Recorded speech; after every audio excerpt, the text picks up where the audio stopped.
Okay, so picking up immediately after session 1, you guys find yourselves on the outskirts of this bandit camp now with 2 prisoners in your possession, both of whom are at this point still unconscious. And I know this obviously wasn't the original plan, so now that you're out of earshot of the rest of the camp, you have perhaps a chance to figure out what the hell it is you're actually doing.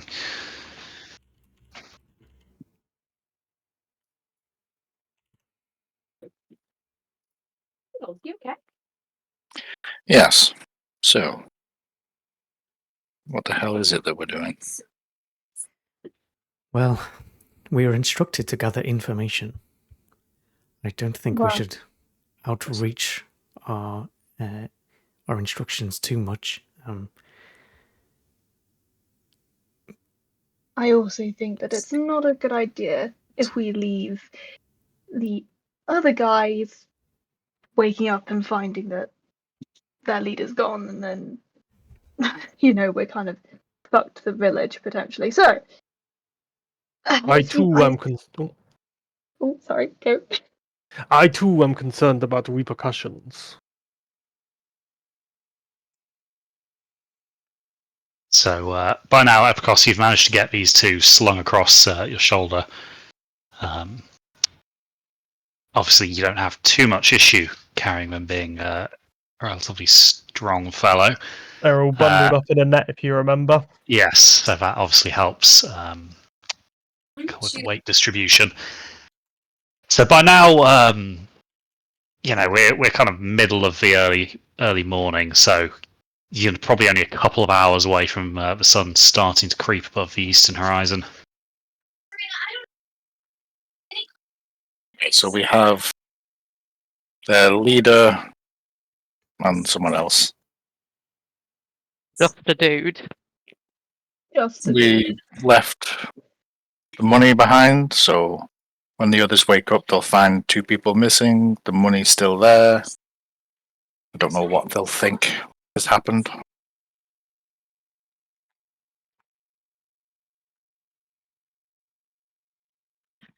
Given the way the leader was about finances as we saw the night before, I don't think it would be a stretch for them to assume that something untoward has happened and point their fingers at the villagers.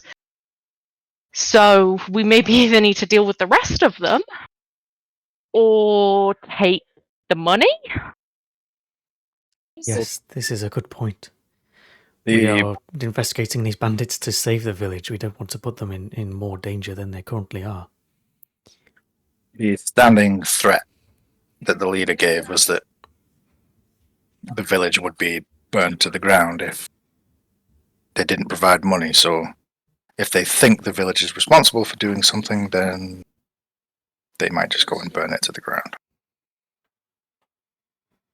Shall we wake them up and bribe them then? Because the leader was being pretty shifty about not giving them a lot of it, if I remember correctly.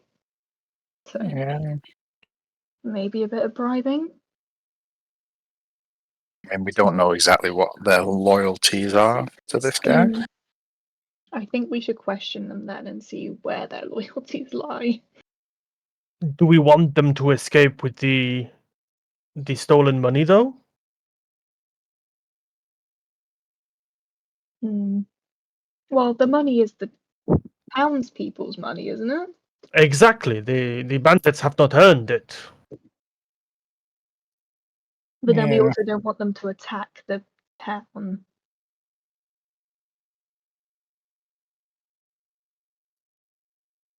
Also, remember that there was mention that the townsfolk have had to pay some bribes. I'm assuming to not come under closer scrutiny about all of this.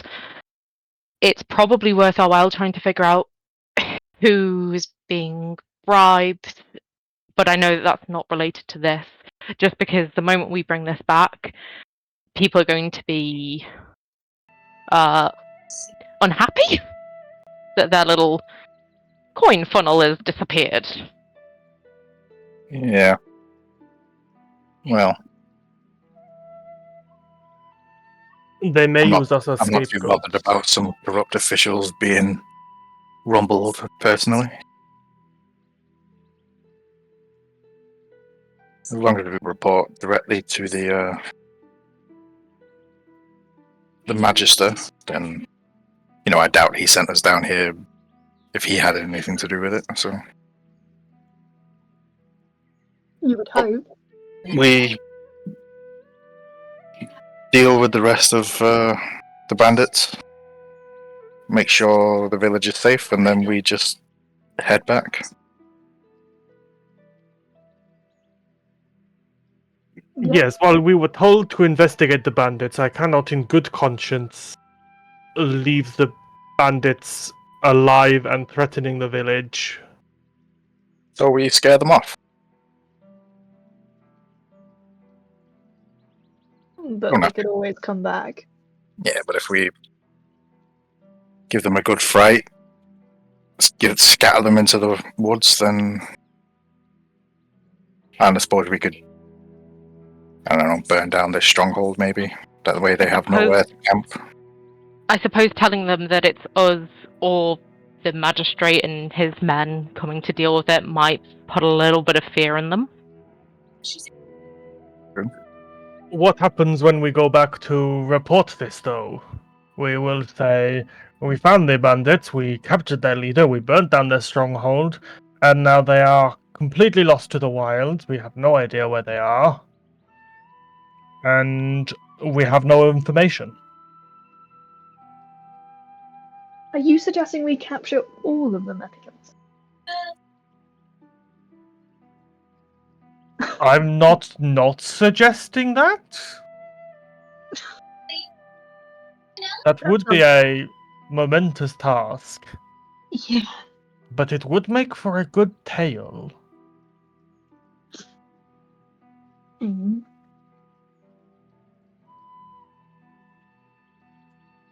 Well, I've already taken one out, so I'm going to leave this decision up to you guys. We take them captive and let the villagers look after them as prisoners until the Magister sends someone down to collect them.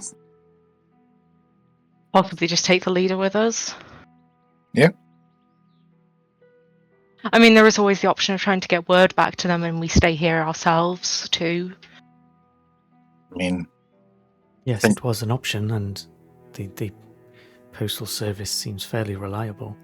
Definitely goes towards where we need to be.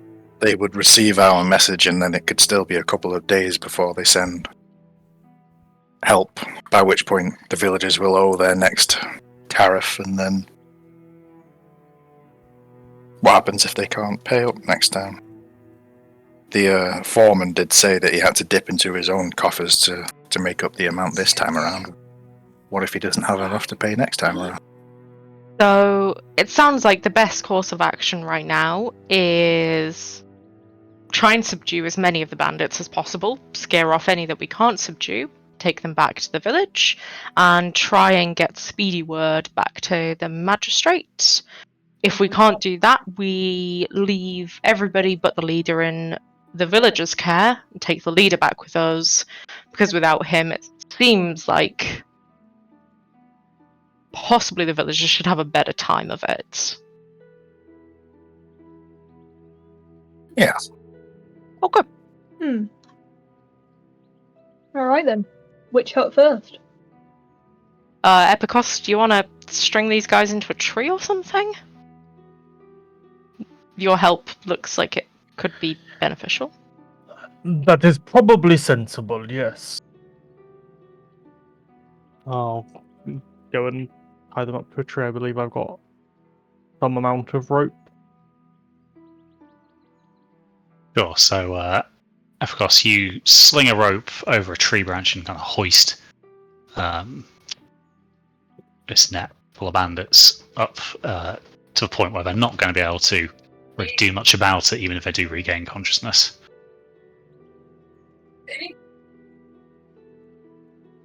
Check if he has a knife on him. I'm gonna check. I'm gonna check if he has a knife on him before Epicos strings them up, just to make sure they can't get out. Okay, cool. So you take a moment and have a little look through And sure enough, the leader does have a little pocket knife stashed away in his boot, so you confiscate that from him. Perfect. Thinking. I've been in that situation once or twice. Anyway. Well,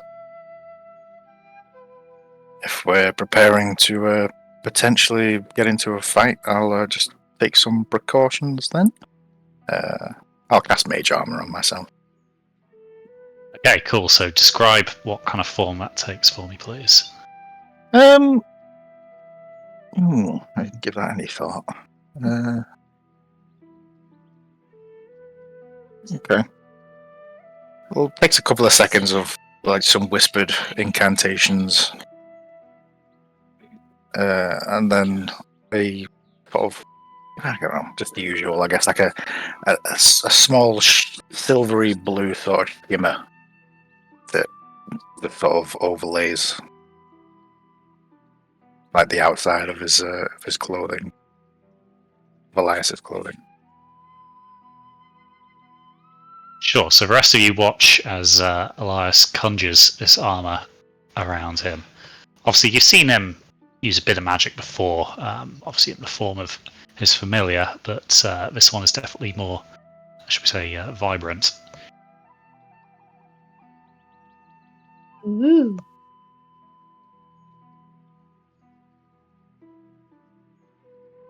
I guess I can do that too. In beer.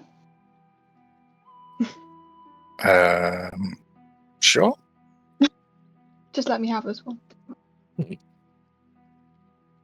Just that image of you just throwing beer all over yourself prior to running in there. Literally, like all the froth kind of like dripping down.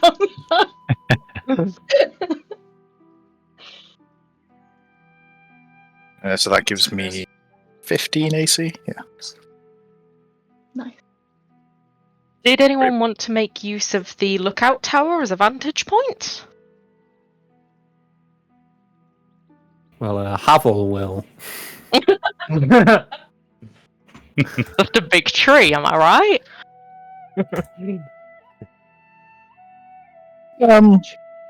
I think well, how far away is the tower from like the huts and whatever, Crispy? It's in amongst them, really.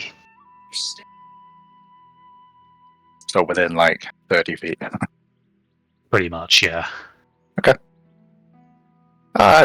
Yeah, okay. I can try and keep an eye out from up there. Cool.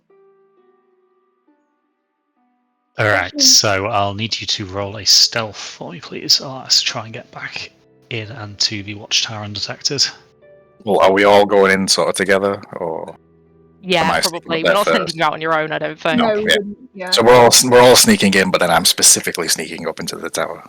Right, okay, so that'll be a slightly easier roll then. Let me unpause again for you.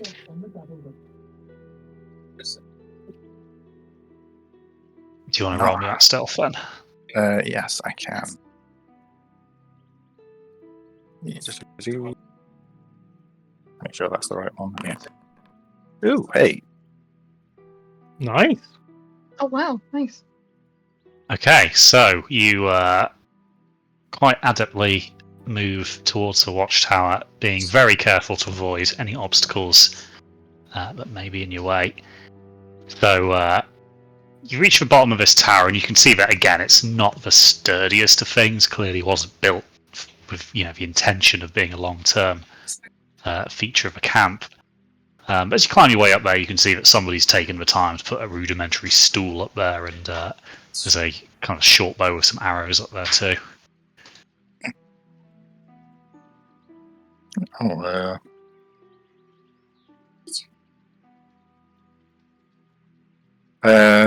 not having really any familiarity with the bow, I think I'll just leave it. You're okay. So meanwhile, the rest of you are kind of gathered at the base. Sorry, not the base. The gates to this palisade.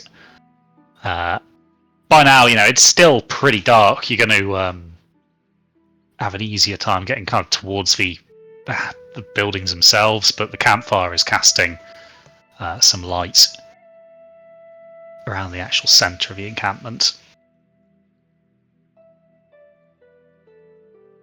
Yeah, so I'll head in first. And I'll take the path we've taken a couple of times, sort of along the wall and between a couple of buildings, so it's a fairly hidden sort of area while everyone else gets into position. Okay, cool. I'll stay near the gate or entrance because it's harder to be stealthy when you've got hooves. And twice as many.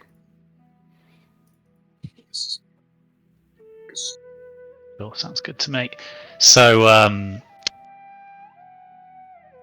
obviously, Swan, as you move closer to the centre of camp, you can see that a bandit has made his way out from somewhere previously and has kind of stood over the chest with the gold. He's kind of counting the coins, but you can see he's also looking, at the ground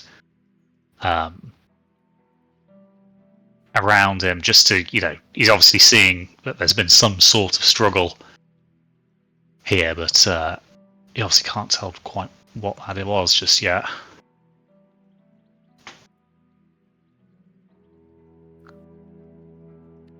Yeah, I just I gesture to the others that can see me, urge them to move in and not waste any time. I immediately move towards him. Yeah, I'm right behind you. Alright, need you to roll me a stealth, please. Chris, would you be able to roll that for me? Yep. Oh! Shit. I'm helping! Oh no, how bad is it? 10. Not as Okay. bad as Lee Mays. Shit. Oh.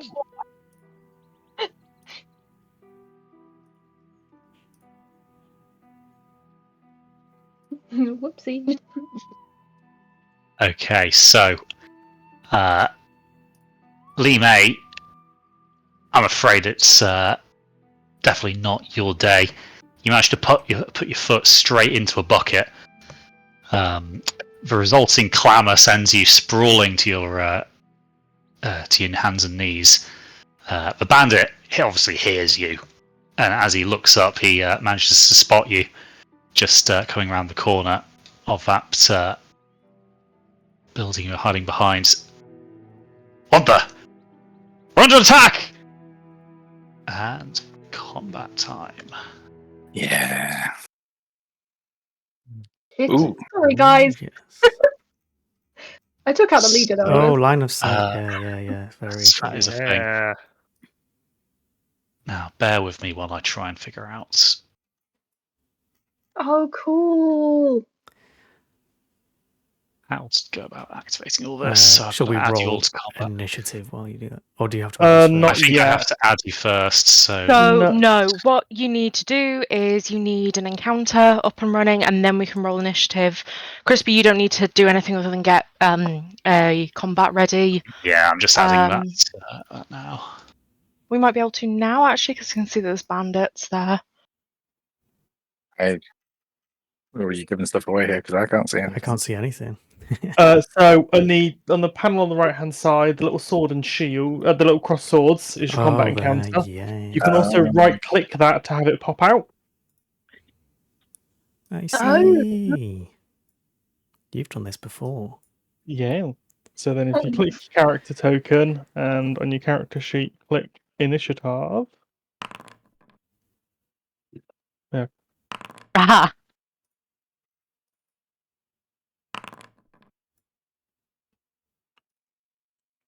Tokens maybe need some renaming.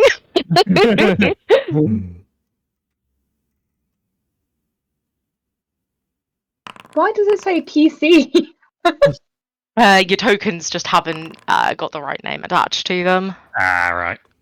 They keep the Oh, first name that you fair. give them. You need to go back into the sheet. I think Crispy will need to do that. So let's sort it out. Yeah, my character has her old name. Sorry, I'm just getting my good rolls out of the way, Rich. Fucking nat 20 on an initiative roll. Oh my god. There he goes. Okay, so first combat and first turn. Cal, that falls to you this time. Right, so So you hear the commotion from this bandit as he, discovers Lee May and the jig is up. Obviously, from your raised position, you're kind of still hidden. okay, so first thing I'm going to say is I'm sort of in the middle of grey and I can't really see any. Oh, might because So Yeah, I've got the same thing. Like, I've got a couple of slivers of land, but other than that, like, yeah, and they're not that's what I close can by see me. around the campfire. I'm guessing because that's letting out a load of light. Yeah, so this is obviously a dark camp. So if you don't have dark vision, and you're not in immediate view of the campfire, you're probably going to struggle. Right. This is what I can see, Crispy, as a comparison. Oh, shit, I don't I have can actually dark click on your. I can click on your thing and Oh, yeah. actually see. See, So. yeah. So yeah, each of you will have slightly different line of sight, and obviously the lights will depend on what you can see, and then buildings will block lights and vision. Well, I guess if that's by design, then I guess the only person I can see is not that, well, the bandits aren't numbered, but bandit number 19 on the initiative roll. He's the only guy that I can see. So I'll try and do something. What shall I try and do? Is the question. I will cast Mind Sliver. All right. Target must succeed an intelligence saving throw. That's DC 14.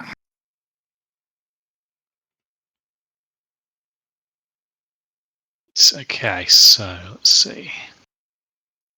I think I should be able to just click this directly. Yeah, so but I don't know. Like, do we need to specify who I've cast it on, or? So if you click on the bandit, there should be an option to target him. I think you can actually, in the token menu, select target. There's like that bullseye key, which I think you'll have, which should allow you to target him directly. Yeah, if you right click your token. Oh, right click my token. Yeah, like on the actual board. Yeah. It's probably one of them. I've not tried it, but I'm assuming it's one of them. Oh shit! I just took myself out of fucking combat. Oh, no. We can. You assign me an initiative. So in the left-hand side, there's a bar. The token controls. The next one down. If you just press and hold over the correct thing with your left mouse button, it'll bip up with a little thing that Crispy can see. Just confirmation. I think that's the kind of thing that you were talking about. Let me see if I can manually adjust your initiative.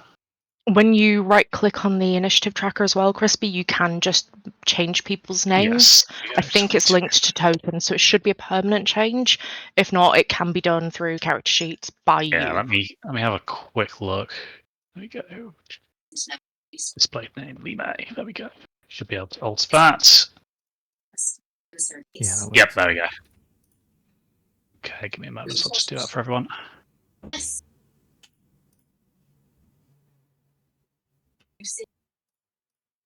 We will become smoother and slicker at this, but just a case of getting the familiarity. Yeah, it's a learning character. Yeah, I'm like, yeah.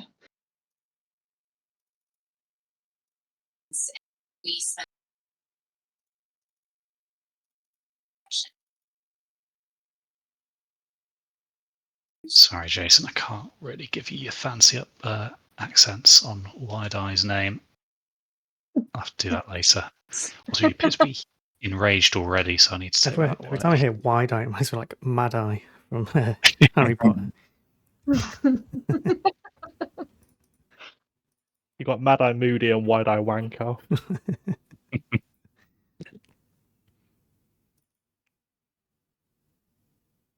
Also, Alright, nearly there. Infu's name is wrong as well. One Yeah, point she did have a different name. I'm just going through them all. Balin. Yeah.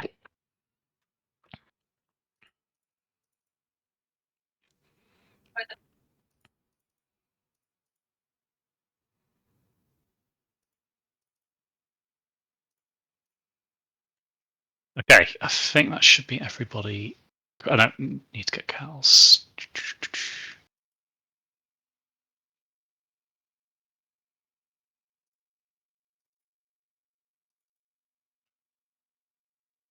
There we go. So, Yeah, let's so this bandit here needs to make a DC 14 intelligence save. Cow.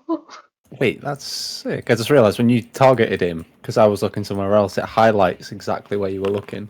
Well, yeah, because I clicked on the ping. Okay, no, he has not- failed that. Okay. So, do you want to roll So that he damage? takes, a D6 psychic damage. If you click on that, it should automatically do it. And So then he takes apply. 3 psychic damage and subtracts Very 1d4 from his next saving throw. Very cool. Oh, that's moving him. Don't want to do that. That's going to be very handy because I will admit one of the more time-consuming things of running combats was keeping tabs on health and stuff manually. So, And who's got what saving throws and all sorts. okay, good. Now I'm not entirely sure whether you have to. Oh, wait, hold on. I need to begin the combat. There we go. That would help. Ah, there you go. Okay, so you done your turn then. Essentially, anything else you'd like to do? Well, normally with wizards don't really get much in terms of bonus actions, but did take telekinetic. So I will. Oh, okay. So is each one of these grid squares 30 feet? 5 feet. Sorry. 5 feet. Yeah. Right, okay. So that's something else that's just occurred to me. I'm way out of range. I shouldn't be doing any of this really. 5, 10. Oh, what, did it actually let you target Mind Sliver if you're out of range? That's interesting. Hang on. Well, if I do the ruler, will that work correctly? I haven't tried it. Yes. Okay. Ooh.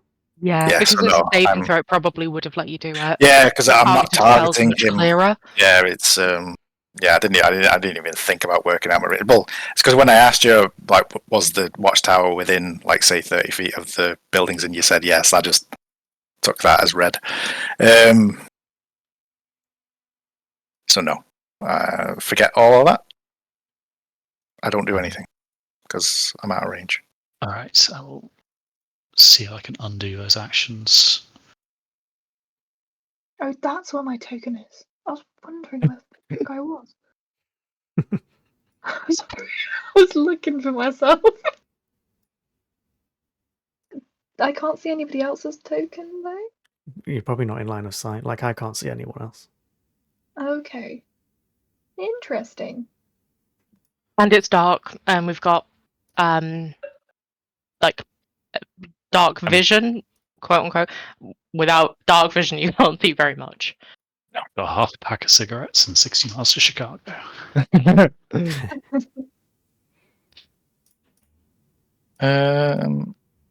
Yeah.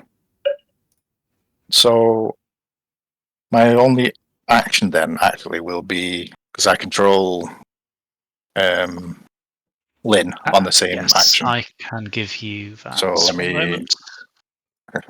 I bring Lynn.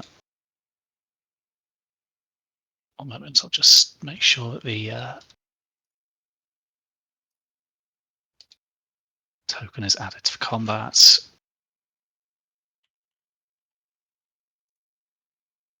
Hold on, I'll have to just roll initiative before I can set it.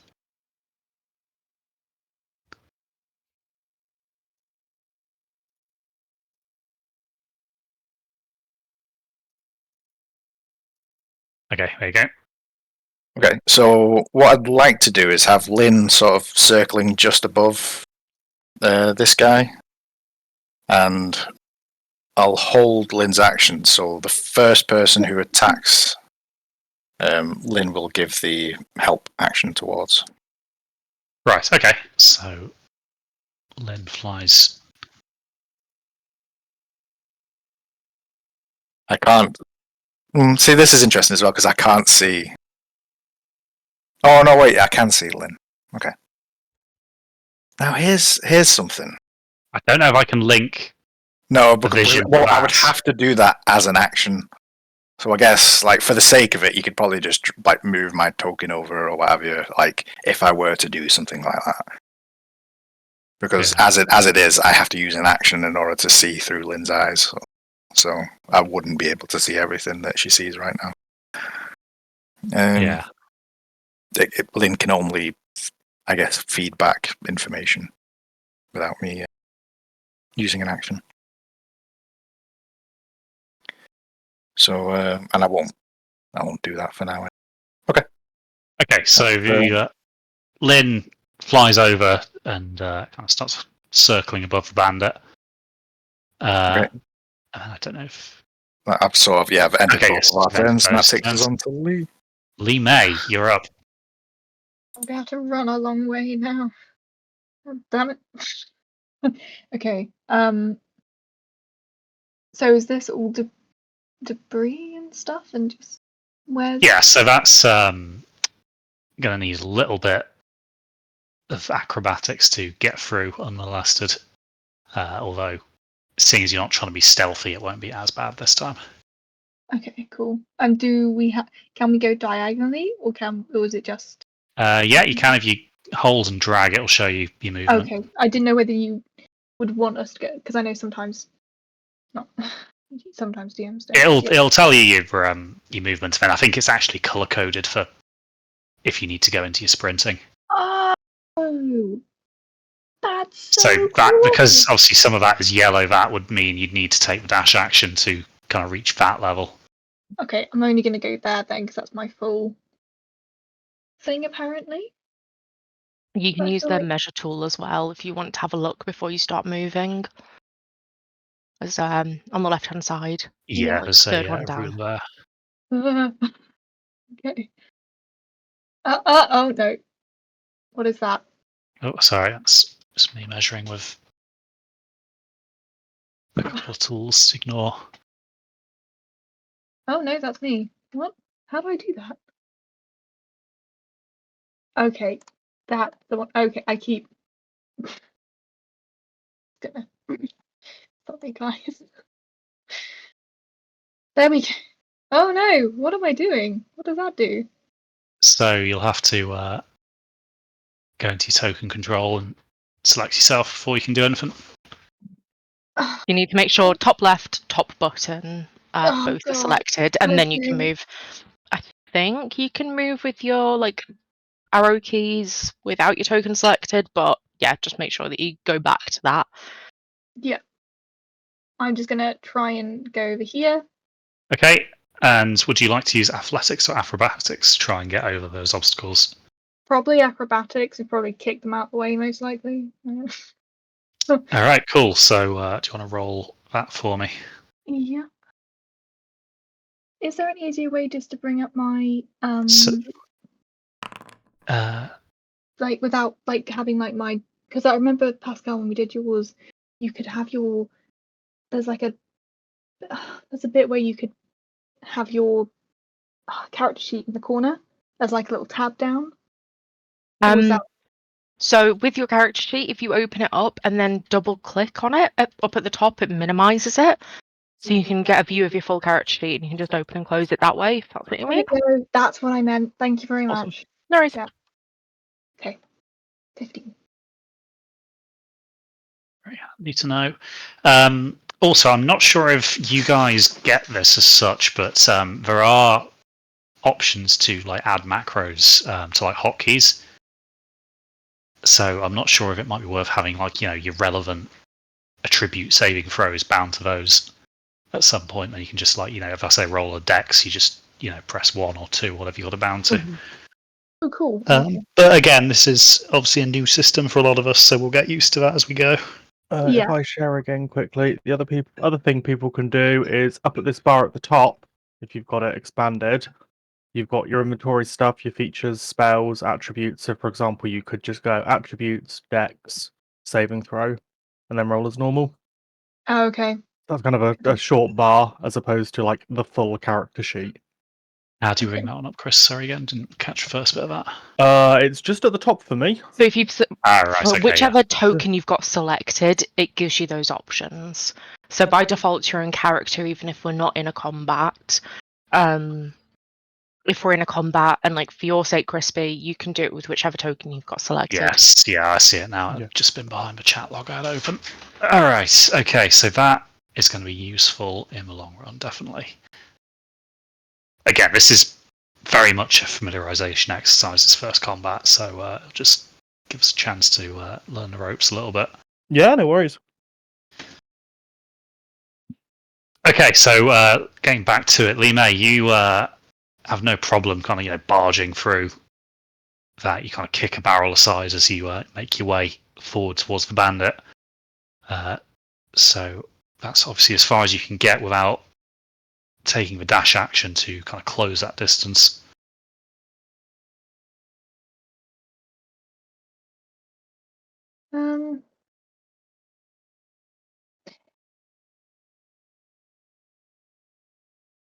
Charge and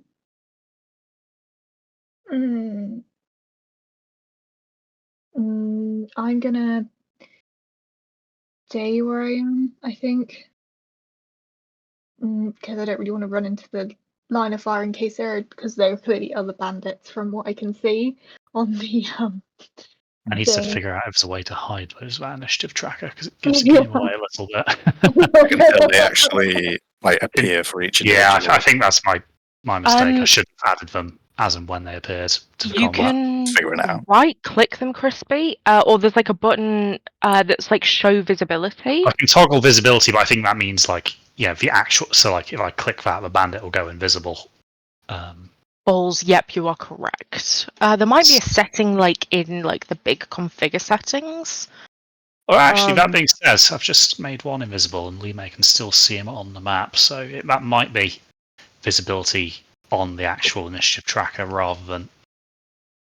Right. Okay. That is definitely hides it on the combat encounter rather than toggles them as being invisible as like an ability. Yeah, because you have there are actual effects that you can toggle onto a character. That was what I'd thought it would do. I thought it would kind of toggle that, but it seems they're separate features, which is handy to know. And to be honest, you'd already seen the there were bandits here last time from obviously that blunder with the chat log. So yeah, no great harm done. Oh, but what's in front of me though? In what sense? Is there like something I can kind of throw at him? Because I am a tavern brawler. Yeah, there's a kind of wooden box of what was clearly once bottles of something, but the bottles long gone. Just leaving a wooden box and some straw kind of shipping padding in there. Okay. Why not? Can I chuck it at him? Yes. You will have to roll me an attack, please. Ranged attack. Oh god. Okay. With an improvised weapon. Is an improvised weapon a D4 or? I don't. It is. I mean, obviously you've got your tavern brawler bonuses. Yes. How do I? Do I need to do a specific ranged attack? How, or do I just do? I'm just seeing what you'll need to actually do for that. Thank you. I just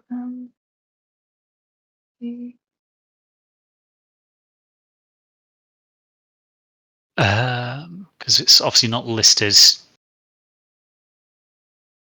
in the character sheet itself. Because it just says you are proficient with improvised weapons. It doesn't actually give a...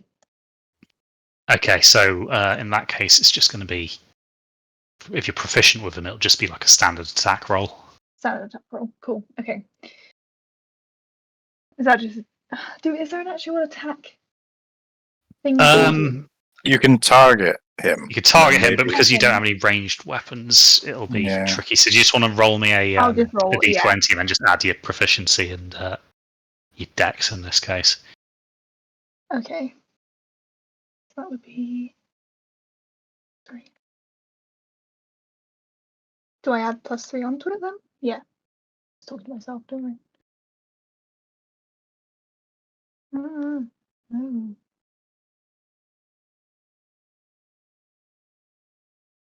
Nope. That's not how that works. Azumi. To grey. +3. Three, so 8. Hold on, you rolled 2d20 there. Oh wait, no, that was your previous one. Ignore me. That was me. 1d20. I messed up on the first. Okay, well, just as well, because that second roll is definitely a good one. That connects. So roll me a d4 for your damage plus your strength modifier. Jesus. My strength. So 7. 7, right? Okay, so you clock this guy around the head pretty hard. He kind of stumbles backwards. You see, blood pouring from quite a nasty gash. Clearly the corner of his box is just caught him just above the temple. I like being a tavern brawler. This clearly isn't the first glass bottle you've thrown at someone's head. You just decide to step it up and go for the whole crate this time. Okay, any further actions, Lima? No. I'm gonna stay where I am and not do anything else. I don't think I can do anything else. Alright, so you should be able to end your turn. Oh, I forgot that. I always forgot to do it in Pascal's. Constantly. Okay, so the bandit the bandit staggers backwards, his hand clutching at his head. Get out here, you stupid bastards! We're under attack! And he draws his sword and kind of initially stumbles, but he gets his pace together and he's coming after you to extract some revenge, early mate. So 1 moment.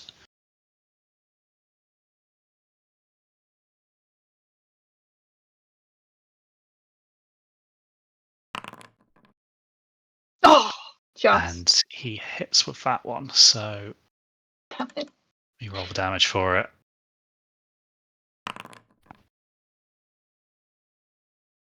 Okay, so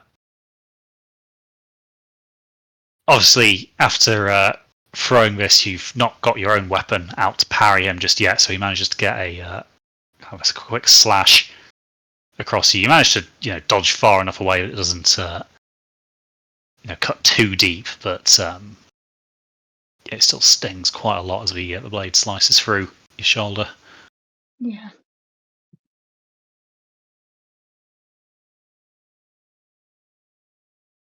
And right, it's the end of his turn. If I can figure out how to do that. At the bottom of the combat tracker. I can only do the end combat rather than end turn. That's...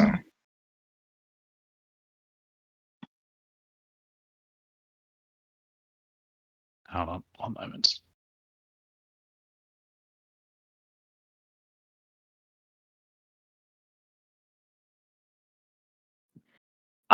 The end turn button, usually on the combat tracker, is just right down at the bottom.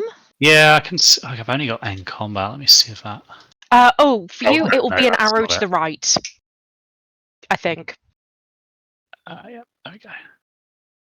Oh wait, hold on, no, that's next round. Shit, sorry.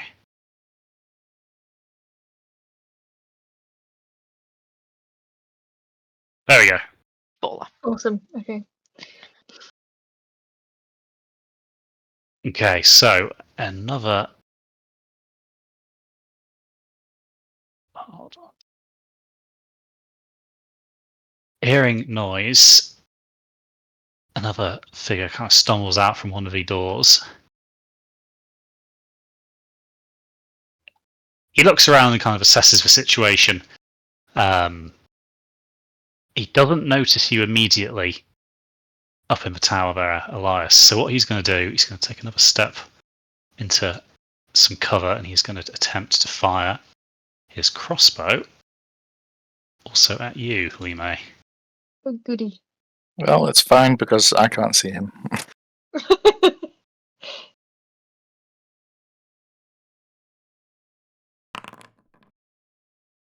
And he hits as well.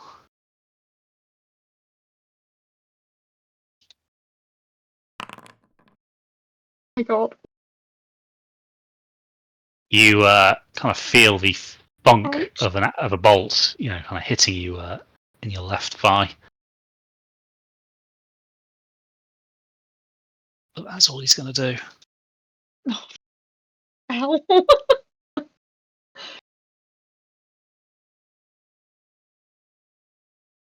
The next bandit, one moment. He is also drawn by the sound of commotion.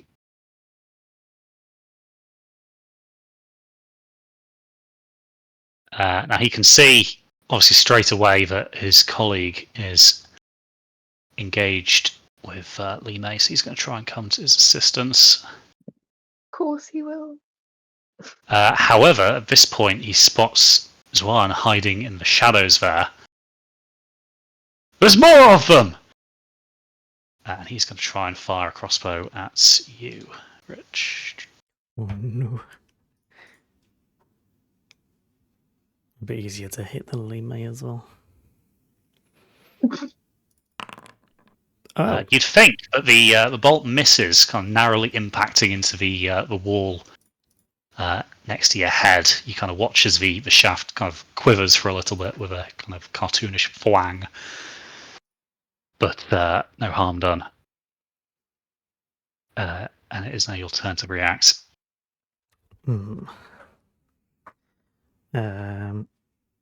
I'm gonna take the. I'm gonna take a bonus action to do my cunning action to try and hide in my current spot in the darkness. Okay. For which I believe I roll a stealth. Yes, please.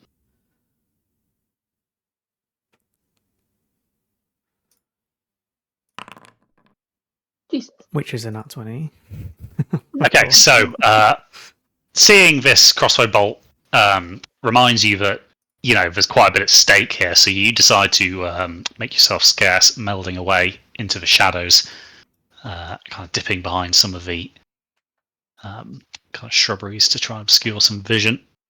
Yeah, and then I want to move just a little bit, not a lot. Obviously, I can't see what's here, so if I move back like 10 feet, is that valid? Yeah. Yeah, that's fine. I can still see this guy as well. What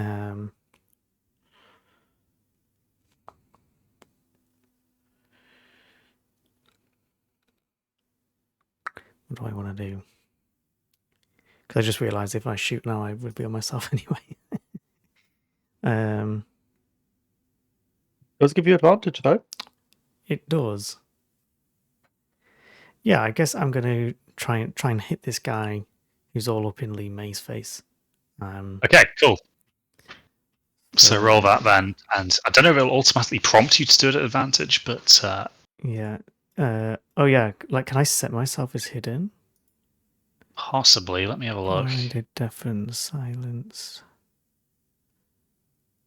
I might be able to do that. Yeah, hiding is fourth column, fourth row. So hiding, wonderful. And then if I set this guy as my target, yeah, and then just click on your short bow. It should automatically pop up in the chat log. short bow attack obviously just attack and damage. with advantage. Sorry. There you go.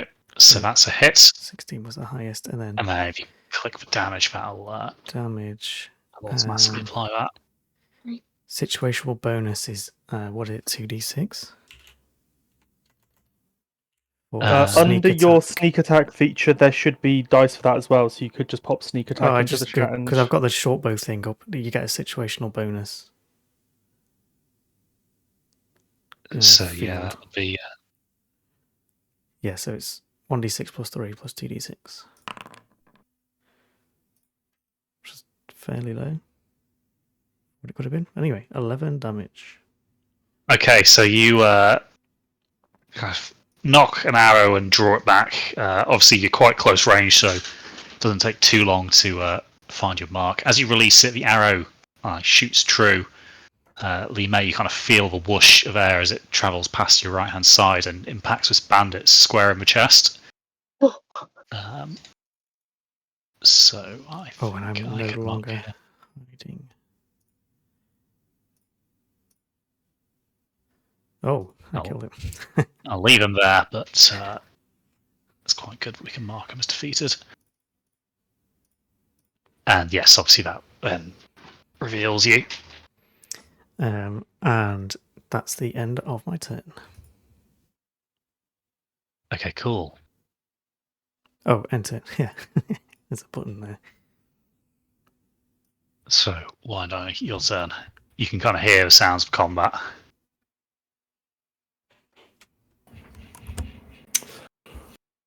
If I must. Right. So, how do I do this? So,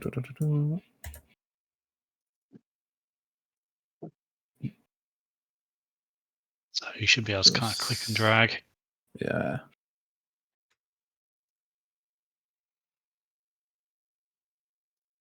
That'll take me to dash.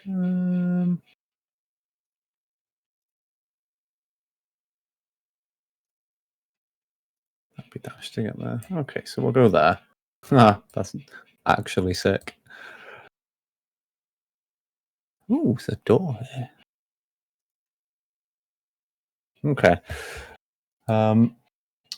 You'll run in, but obviously not knowing what's going to happen. I'll ready an attack if anyone comes into my radius. Okay, cool. So Any enemy, right? I mean, it's very dark. He knows what he said. Oh no! okay, cool. So Wide, you kind of rush in to try and back up the others. Obviously, you can kind of see the one bandit is kind of just in the last spasms of bleeding out from this arrow. But you stay on your guard just in case. Okay, and then enter. Yeah. Done. All right. So, you guys watch as... Oh, I always do that. I'm not paying when I need to select them. A slightly better armed bandit makes his way from one of the houses. What the fuck's going on? He kind of looks around and, in the immediate campfire light, which acts as his only source of vision, he can see you, Lee May, kind of stood over the corpse of one of his comrades. He can't see anything else at this point. What the fuck? Get her! Damn it. Although he doesn't actually have enough in him to close the distance at this point in no. time. Shame. So, as a result, he's going to use his action to dash. Oh, God. But that's it for now.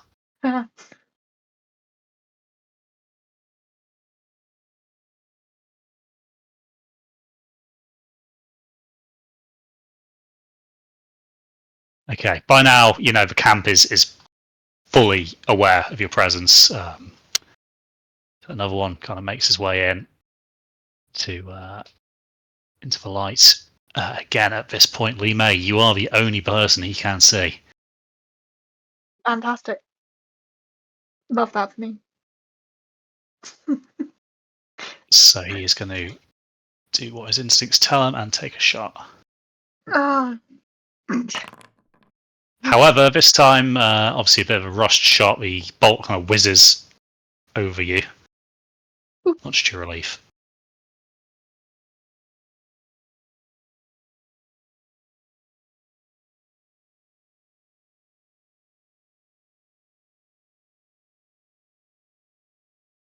Another one, however, is a little bit closer. So he is going to come in and try to attack you. In fact, actually, I'm going to have him roll a perception first, just before he makes that swing. I'm going to make him do it at disadvantage because he's a bit distracted. So the lowest of those is 4. Okay, so Zuan, he doesn't notice you hiding in the shadows. His attention is drawn by the kind of brawl going on here.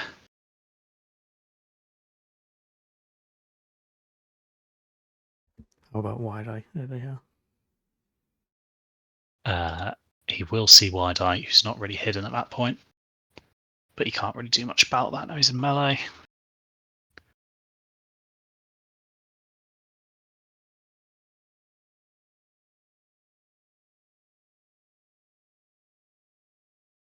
Hold on.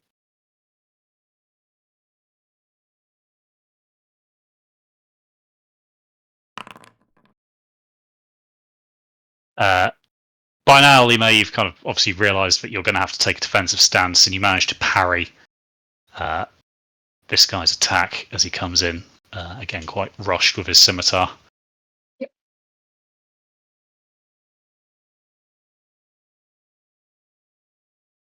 So it brings us to Epicos. Right, I am gonna try and make my way over this way. Oh. Make my way over this way. That's 35 feet, which is fine. Can I try and jump over these barrels and stuff? Yes, you can. I will jump over the barrels. So athletics or acrobatics, your choice. I am going to do athletic. I thought that might have been your decision. Yup. Okay, How much so can we pay to see a centaur do acrobatics, though? I do get a +1 to acrobatics. It is entirely because I'm proficient in it. He has no problem jumping this small hurdle. Obviously, with his tall frame and kind of with the advantage of a galloping run up, it's quite a trivial thing for you. But you kind of slam into this melee to assist Li Mei. I am going to stab the captain. He's in range, or try to stab him with my spear. Uh-huh. There's a 25 Now he is hit. going to add his reaction, which is a parry, so that adds 2 to his AC. However, that's not going to do him all too much good. Obviously, the force of your charge being more than he can parry with a scimitar. And then so that is 11 damage. Oh, sorry, you're attacking the bandit rather than the captain. Right. This one here. You clicked on the other guy. Oh, I forgot to target. Sorry. Like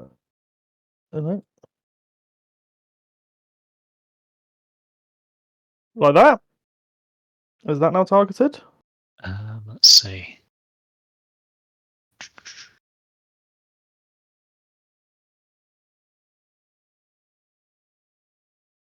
Do I do that? Hold on, let me quickly find which bandit that's done to. I think it did it to the dead one. Possibly. I'm Tell you what. helping. I'll just do that manually for the time being. It's probably a bit easier.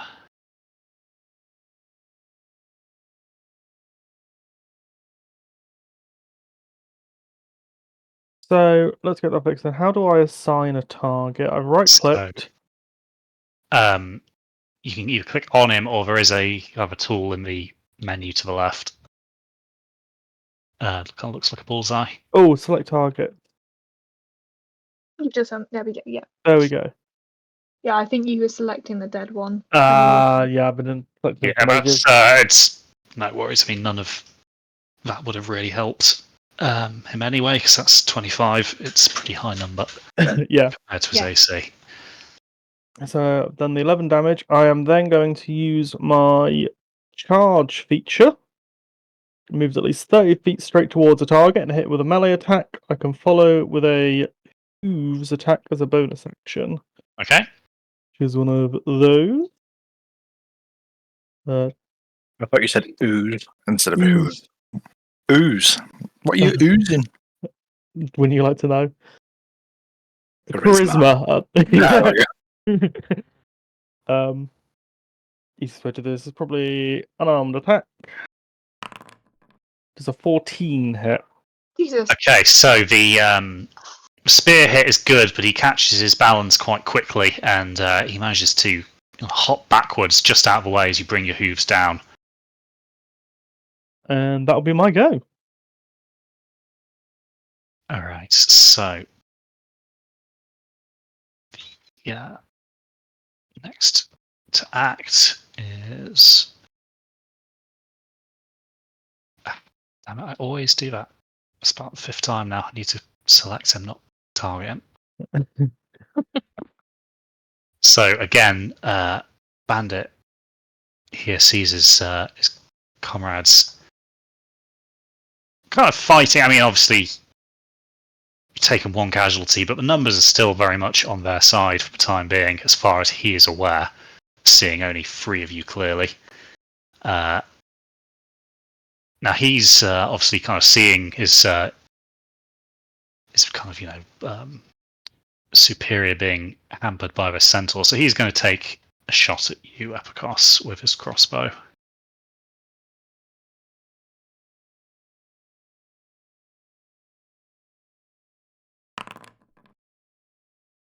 However, it fails to penetrate your armor.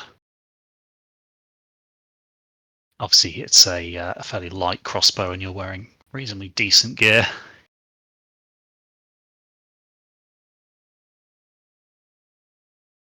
And finally, Yinfu, you are last but not least in this round.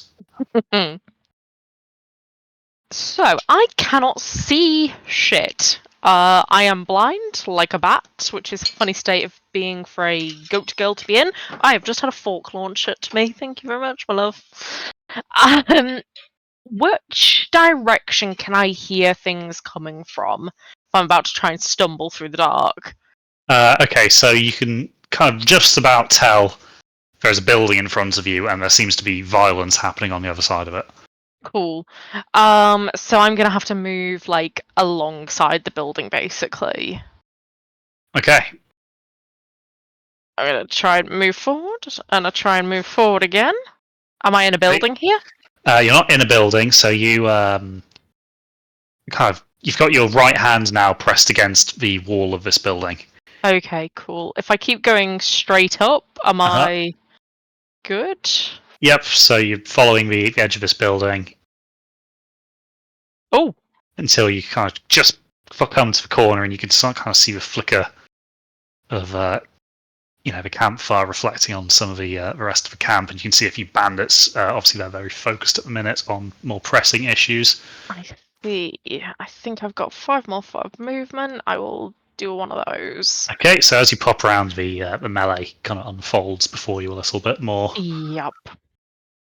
Right, in that case, I'm not going to be right up in personal range. I'm assuming, yeah, vision, I can actually see what's going on, so I can see the situation with those 3. Cool. Right, I'm going to Ba-doop-doop-doop-doop-doo. I'm going to attempt to hold person on this dude here. Okay, so do you want to target him, and then it should give you the option to cast the relevant spell? Yeah, remind me again how I target, sorry. So on the left, under token controls, there's a Yep. bullseye, and if you Okay, click on it, that's Yeah, probably I the faster way. also- I already did it. Accidentally did it. I think I right-clicked the guy I was looking at twice or something, and it just did the target. Maybe an Cool. option. Some combination of clicks did it without selecting any other options. So that's it, and it's a DC 13 Wisdom save. Okay, so DC 13 Wisdom save. Let's see what he does. Oh, 2. That is a fail. So your spell takes hold. Do you want to describe how you cast that, and what that effect looks like for us, Pascal? I think the way Yinfu kind of casts this is she kind of gets herself like into like a bit of a low crouch and like sort of pushes her hands forward and like emerging out of the ground underneath are two like kind of like shimmering like oversized hands that like take hold of his shoulders. Okay, cool. So these hands kind of grip him firmly as he's trying to reload his crossbow, much to his surprise and horror. Yep. And So he's any- paralyzed. I believe you can right click and like add that on as like a Yeah, I status should effect. be able to. 1 moment, let me see. So yeah, it's one of the ones on the top right hand side. So paralyzed. Let's look. There it is. Cool. Oh, cool. Sorry. Incapacitated, can't move or speak. Creature automatically fails strength and dex saving throws. Attack rolls against him have advantage, and any attack that hits is a crit if the attacker is within 5 feet. Nice. I am probably going to use my bonus action as well for a bardic inspiration for Lee May. Okay. Hold on a second. Is there a range on that bad boy? There probably is. 60 feet. I'm pretty sure she's well within 60 feet. Cool. That's a usability. There we go. For you, Zed. Thank you so much. And I think that is going to be the end of my go. Okay, cool. So, Elias, we find ourselves back with you in the watchtower. You've obviously seen your comrades kind of charge in and get stuck in. You've also seen quite a few bandits pour out of these buildings. None of them seem to have noticed you just yet. And obviously Yeah. Lynn still hovers above the battlefield. Indeed. Okay. Well, I think I need to get closer. Is pretty much figured out. Although I can do. Yeah, all right. I can do my original plan then. So this guy is within 60 feet. Okay. Get this guy that I've targeted. Being. And I will cast Mind Sliver on him because I can. Okay, cool. So, let Need me to roll double-click it. his save and throw. He has failed that. So, Okay.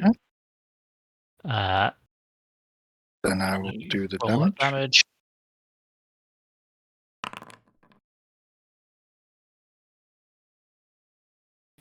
And obviously he And now has the malice to his next saving throw as well. Yeah, minus D4. And then I will try and get down from this tower because there's not a whole lot more good I can really do. Sure. So how much movement will it take me for me to get down?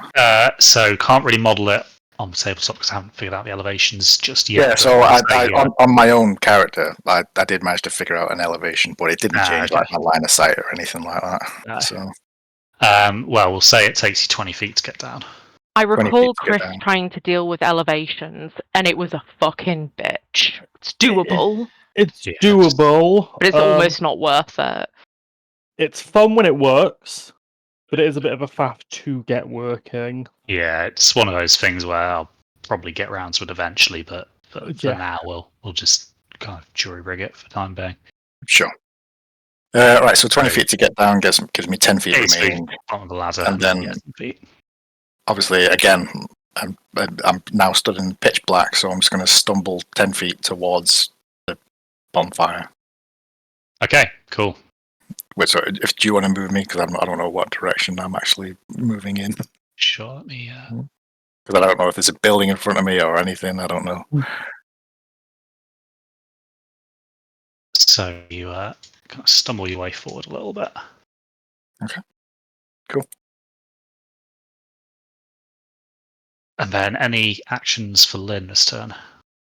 Oh yeah, I completely forgot. Well, I guess He's I here. end up needing it in the end. Yeah, so I'll end Elias's turn. It's now Lynn's turn. Lynn will move to like hovering just above the bandit captain. Okay. Can I move, Lynn? I think you've got your measuring tool selected. Oh yeah, so I do. I'll move her above. So. Oh, no. Oh, there you go. And same again. So I will use the help action on the next person to attack this bandit captain.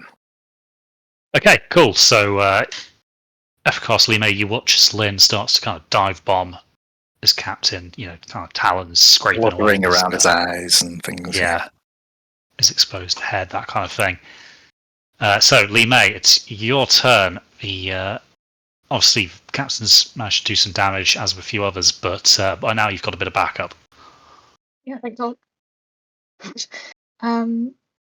Right, I'm going to attack. Oh. Yeah, the captain. Can I? Oh, it's not. I have to actually do. I'm selecting target. It was on then. Yeah, now you're on it. I am on it. Oh, it highlights. Ah, okay. Sorry, it's because I used the unarmed thing last time, so I don't really. Right, and then how do you just roll d20 to attack? So if you go onto your character, you'll see you've got your weapons. So if you kind of click for one you want to use, and then it should pop up with a menu. And I don't know, well, it probably won't prompt you because it's a bit of a clusterfuck down here. But you can roll that at advantage because Lynn's obviously swooping down. Yeah, I don't know how to roll that with a. So when you click attack, it will come up, and you can kind of switch it over.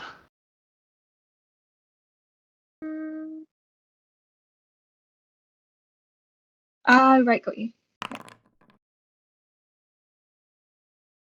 Jesus. 24. Okay. Good job you had that advantage. Oh, it's so close to a nat 20. Nearly. So you kind of bring your greatsword down as he's trying to, kind of both defend against Epikos and keep this owl from scratching his eyes out. So you managed to kind of bring it down into his midriff pretty hard. So do you want to roll me some damage? Yeah. Oh. Unfortunately for you, Epikos isn't the only one wearing some armor, so you don't manage to kind of get the same effect as you might have from one of his colleagues there. You did more damage with your. Well, you did the same damage with your bonus as you did on the dice. That's pretty rare.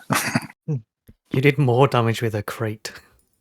Yeah, with I did 7 damage with the crate. Honestly, throw more crates. Get rid of the greatsword. Just start Stop lobbing buying shit. crates. Get her a great sword.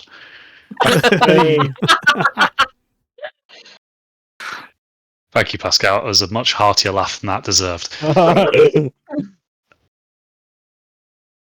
Okay, so the combat now is starting to look a little more in your favour, Lee May. However, obviously, you still do have quite a few active threats at the minute, but you're no longer the only one in the firing line. Bonus actions. I don't think I can do anything yet. Oh yeah, bonus action. Forgot about that. Nah, never mind. Don't think I can. Yeah, I you don't could have think dashed. No, because I used. Oh yeah, it's No, an I'm- action, isn't it? Yeah, you can't dash the bonus. end my turn there then. Okay, so Oh, it's because the bandit's dead. Oh, that's our anyway. friend here, he's going to roll a perception to see if he can hear Elias fumbling around. Our friend where? Like that's what he's trying to find out. Okay, so he definitely knows you're there, but he doesn't know exactly where. So he's going to kind of try and make his way over here, and he actually bumps into you a little bit. You can kind of see a shadow, and obviously, he's just as alarmed as you are. So he's going to make a swipe at you, Elias, but he's going to do it with disadvantage because it's obviously not a clear target for him. Okay.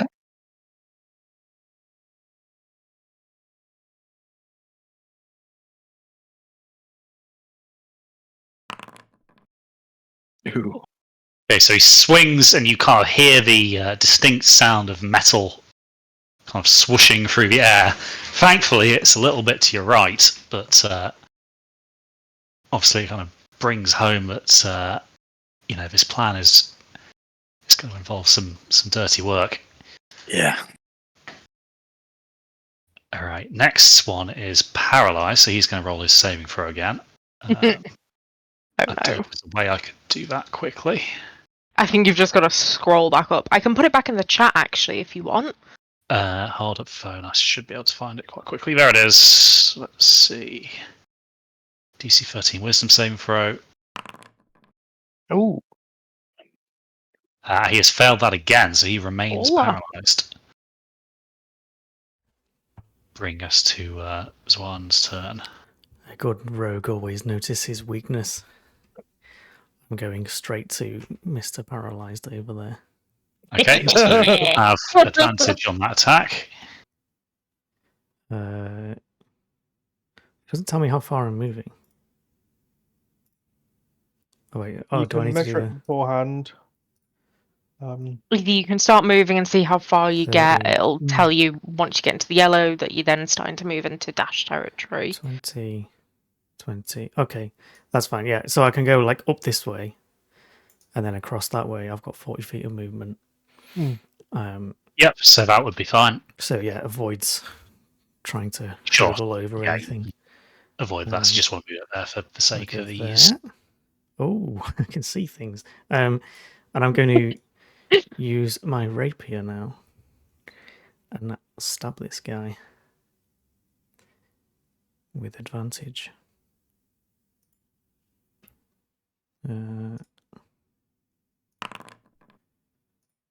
Which is an 18. Okay. But he is paralyzed. He is paralyzed, and because you are within 5 feet, that damage is going to be applied at a critical. Yeah. And rate. because I had advantage, I can use sneak attack as well. Yep. Which I believe also crits. Oh my god. Are we killing them all then?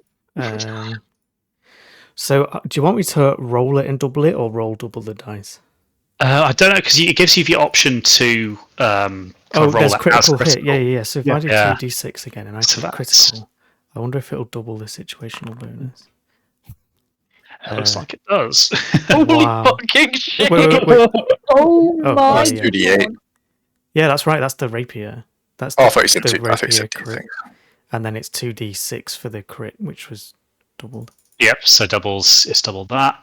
Okay, so Zwan, Epicos, you kind of feel something kind of run swiftly behind you, and you kind of turn your head slightly as Lee May kind of buys you a bit of time, and you just watch as one kind of like dashes by, dips down, and then thrusts this rapier kind of up into the kind of the neck of this bandit.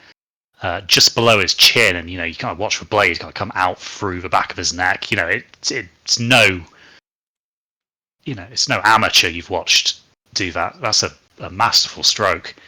Indeed, the bandit, he doesn't even make a noise. He just slumps kind of down, the hands pinning him in place, just kind of meeting no resistance anymore, and just crumpling him into the ground.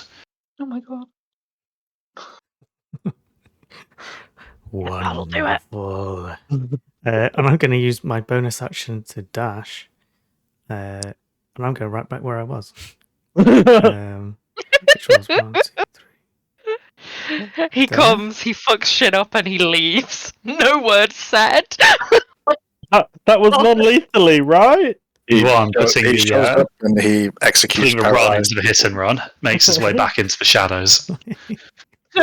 And that ends my turn. Wide-Eye, you kind of watched this unfold. Like, this dude has just covered so much ground. Like, he's done 80 feet in 6 seconds, and he's killed a man professionally at one end of that. So, obviously, that's probably had a bit of an impact on you, seeing that unfold. It's kind of impressive. It's not bad, I suppose. I'm questioning if he needs to do anything now. It's just like, oh shit, this guy's got everything done. But no. Might as well as join the fray is what he's currently thinking. He's like, I'll go help out. So I'll move forward towards the bandit. Pulling out my great axe as I do. And he's moving towards the bandit, who probably can't see him too well, but all he's going to hear coming from the darkness is, "My rage doesn't control me. I control my rage. And right now, I would like to rage." And he's going to rage, reckless, take a big old swing at this guy. Okay, cool. Roll it up for me. Right, put on rage. So how do I turn on reckless? Or does it matter? At this point, just roll it and we'll just whack it at advantage when you do the roll. It's probably the easiest way of doing that. It might be an effect you need to turn on. Yeah, I can see possibly. rage. Yeah, that's that's the defense. I thing. couldn't see one for. It's Reckless reckless rage. attack as a feature. Let me see if I can switch that on. I mean, if not, you can just do advantage on everyone. It just Yeah, I mean, wasn't it's sure easy if it was to keep track on. Okay, fair enough. I'm not seeing a dedicated option. We'll just have to do that manually. Yeah, That's fine. That's fine. Right. Okay. So the target. There this might be a guy. module or something you can add on for that. I know that there's some good modules for wild magic. Possibly. Right, okay. We'll have to So see. click the advantage button. I don't know if that's worked. There we go. Wait. What? Oh wait, no, I know what I've done wrong. I need to select a weapon, don't I? Yeah. No, select a weapon, then attack, You need to target him as well. and then advantage. And I've already targeted him, Okay, yep. so that's There you 20. It's a bit better. Less of a whip on that one. Fuck me. You're fucking lucky that the 1 and the 5 was a misroll. Yeah, I am. I was like, Yeah, that is wait, a what? lie. This makes no sense. Right. Okay, so that hits. Do you want to reply with damage? Okay, so same again. Target, great axe, damage. Okay, normal. You don't even have to roll it again. You can just go back up to previous one, press damage. Okay, Oh yeah, I so didn't actually see that. Yeah. Wide-Eye, can you describe for us how you kind of go into this controlled rage of yours, and what that kind of looks like as you bring the axe down? So as he's walking up, literally pulling out his axe, just grabbing it as tight as he can, and you just see all the veins start to pop out in his arms, all across his body, and he's just going to raise it over his head, literally like he's cutting wood, and just bring it straight down. Sure. So you managed to get this pretty much dead center, kind of hitting him on the neck, just as it joins the shoulder. And sure enough, as if you were splitting wood, you managed to lodge this about halfway down into his rib cage. There's a kind of a wet thud and a kind of a gurgling as the lungs fill and the air escapes. He is very dead.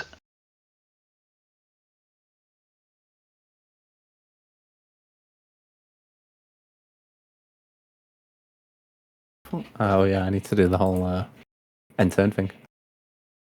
Unless, do I have any more? Oh wait, turn off targeting. How do I turn it off? You can double right click him again. Or to go out the Oh, mode, yeah. you just click like the mode above it. Yeah, I was trying to Okay. click on select target. It's not turning it off. So wherever I'm clicking, it's just because I was trying to see if I had any more movement left. But There might be. Select If you go on yourself to with targeting would be the way forwards. Just double right click yourself. okay, but yeah, when I try and move, it's doing yeah, that. I don't know why that's doing that. If you click There we go. the little No. square, Where it says select At the token, top just left. click yourself. That should allow you to go back into movements and all that.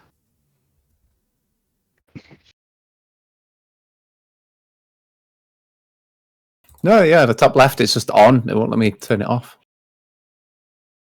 Oh wait, here we go. Has that worked? No.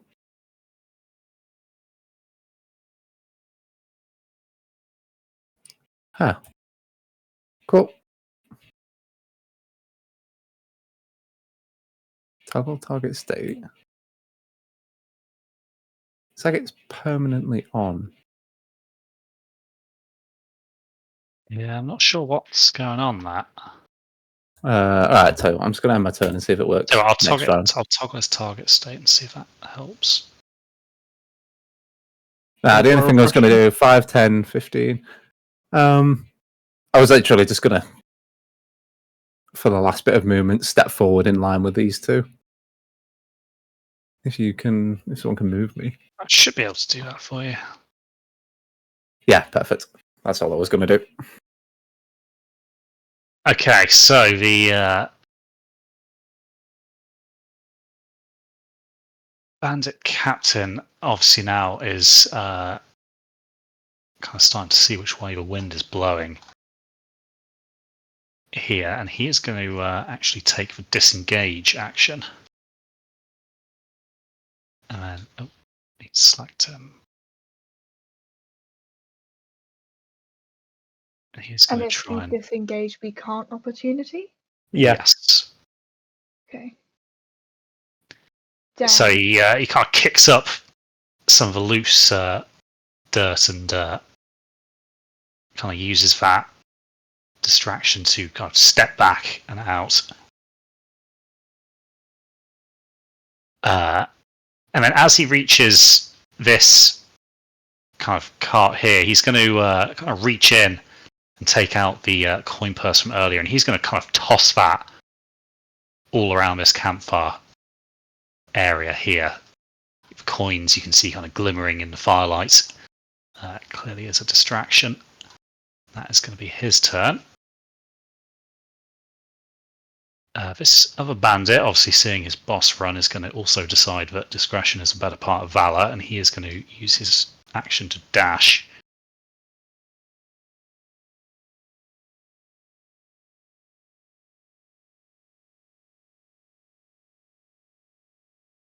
Okay, Epicos, your turn. Let me just measure something.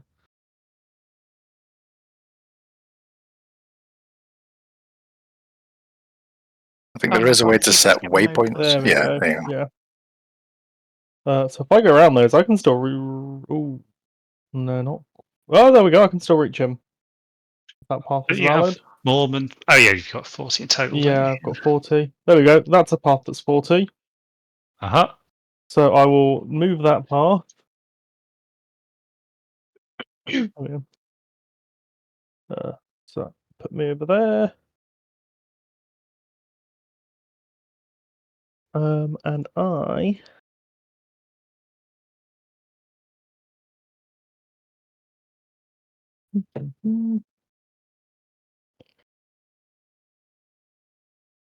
I am going to, as a bonus action, cast Compelled Jewel.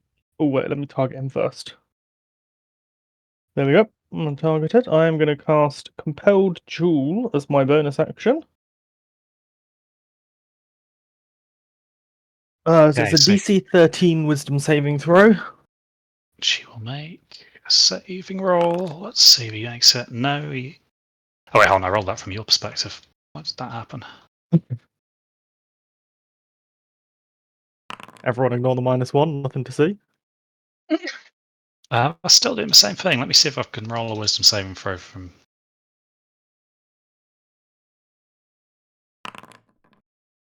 Okay, that's a bandit captain. That is a failure then.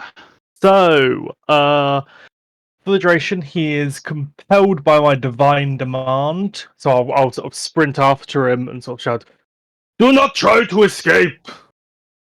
Jesus Christ. He has disadvantage on attack rolls against anyone other than me, and it has to make a wisdom saving throw every time it tries to move to a space that's more than 30 feet away. Spell ends if I attack something else. If I cast a spell on something else or something friendly to me damages or harms him, or if he moves 30 feet away, basically to keep him there for a little bit. Okay, And then so he kind of finds himself kind of almost instinctively kind of reassuming a combat pose as you charged him. I'm going to try and stab him with the spear again. It's a 19 hit. A 19, even with his reaction of parry, would still hit. And I'm going to try and smite on this one as well. So,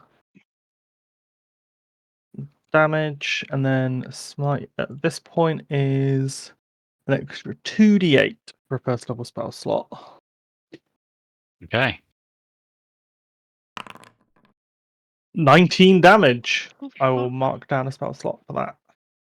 Okay, cool. Let's apply that. So there's a thunderclap as Epicos's charge strikes home, his spear parting some of the links in the bandit's mail. You watch as he kind of staggers backwards, his hand kind of going to his wound. And that'll be me. Right, okay, this bandit also can kind of see the way things are going. So he's going to take a quick pot shot at you, wide-eye there, and then he's going to try and flee. So I'm going to quickly roll that one. Obviously reckless, so it will be at advantage for him.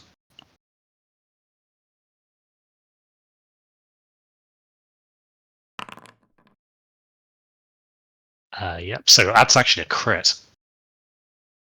Uh-oh. Oof. So he's going to do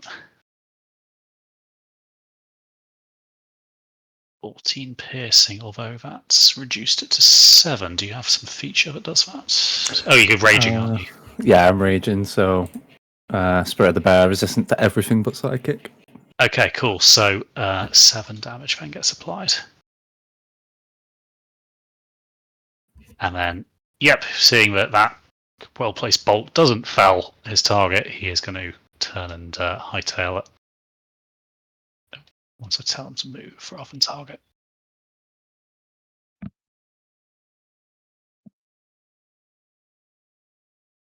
Okay, Yinfu. Yep. So the dude I was holding, I saw get dropped like a rock. I'm gonna drop the concentration as well because that's not gonna do anything. And then I think I probably would have seen the general direction that other bandit was going in. Yeah, you would have kind of seen him go off in that that general direction. Obviously now he's Yup. kind of out of the light of the fire. Yep. Da, da, da, da, da, da. Cool. Right, in that case, I think. Excuse me. I think I'm just gonna dash after him. That's my normal movement. Oh no, that's a measuring. That's my normal movement. And then he was heading up in like this sort of like northern direction, right? Mhm. Do. Okay, so you follow the noise of footsteps into the darkness. Your eyes can't really see anything. However, it's just too dark. The kind of sky is still a while away from dawn, and the clouds are obscuring the moon. Yup. Don't think there is much I can actually do here. I might take another step forward, but that would be it, I think. Yeah. Let's end my turn there. Okay, cool. So, Elias brings us back to you, and obviously you're aware now that you've got company at quite close range, but you're not entirely sure where. Yes, I heard a swooshing sound. Okay. Well, without being able to target this guy, I guess, because I can't see him, I'll try and cast Shocking Grasp.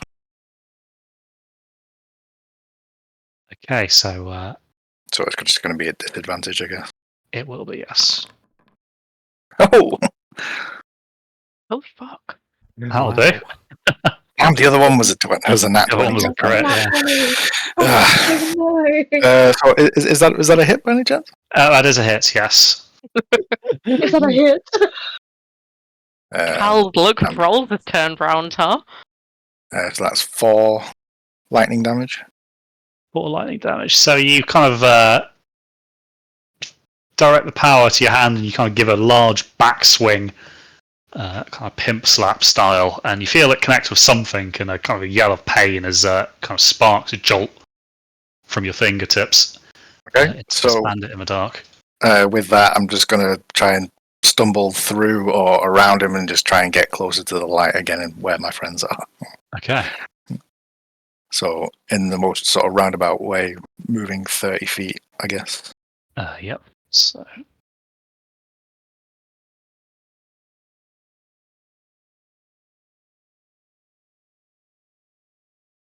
Okay, so I can there see you go. You things. kind of stumble into the outer limits of the campfire's light, and you can kind of see that the rest of the group seem to have routed the majority of the bandit force in the camp, as far as you can tell. Excellent. And then I guess I'll...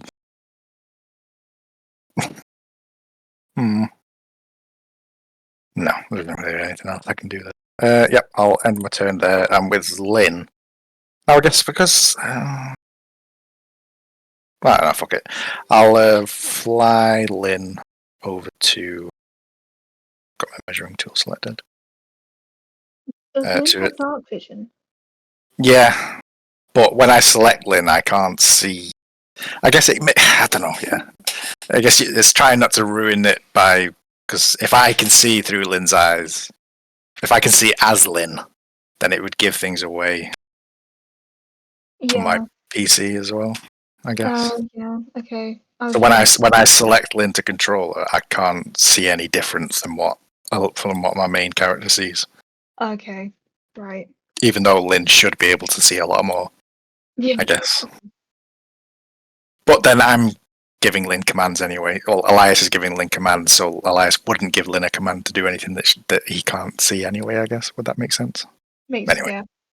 So I'll fly Lynn on over to the bandit captain and provide help again on the next attack against them.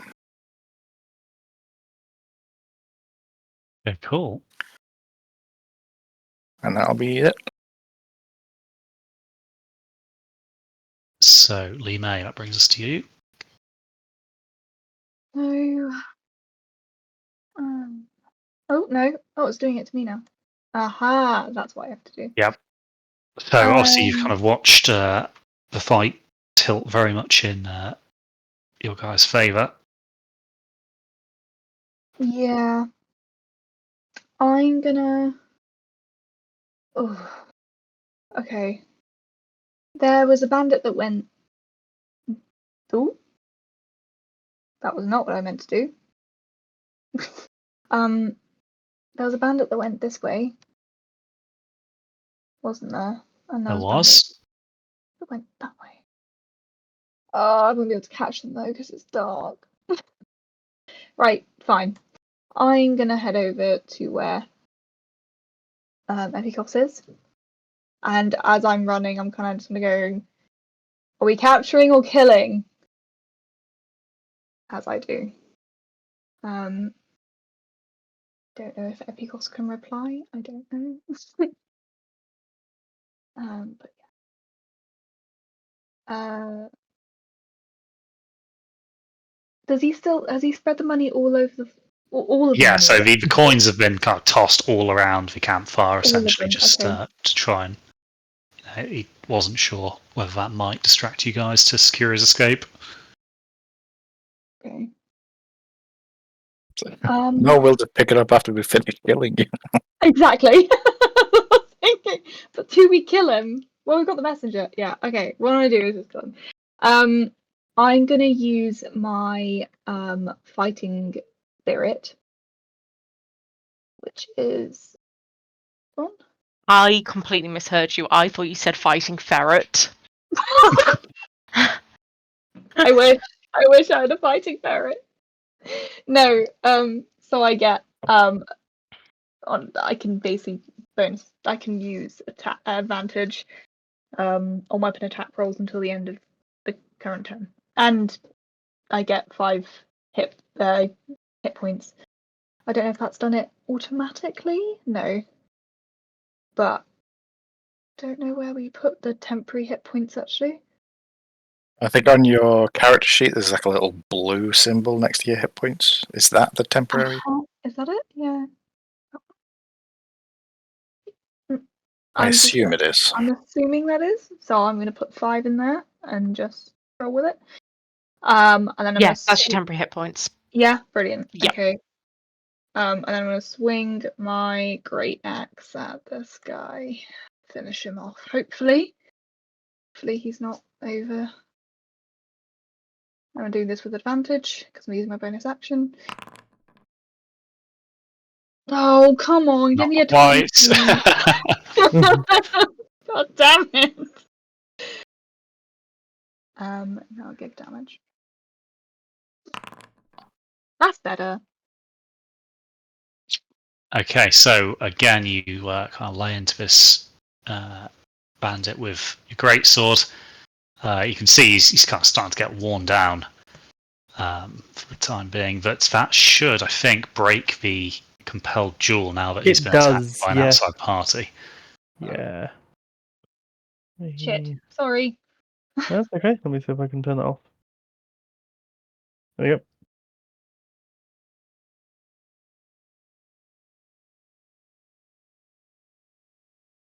All right, so anything else for your turn, Lee May? No, I've done my bonus action, my move. So, unless, well, yeah, that's it. That's all I can do. So I will next turn. Okay, so the bandits was kind of sprawling with Elias. Obviously, hasn't quite figured out what's going on with the rest of the fight, so he's going to stumble his way into the torchlight as well. And then at that point, he can just about see you now, Elias, but he doesn't have quite a movement, so he's going to attack you with a crossbow. Okay. At least I can see him now.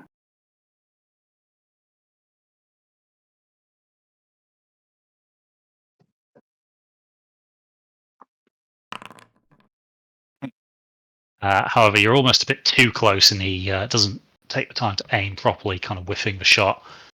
The bolt kind of whizzing past you and very nearly hitting you, Yinfu, as it travels past.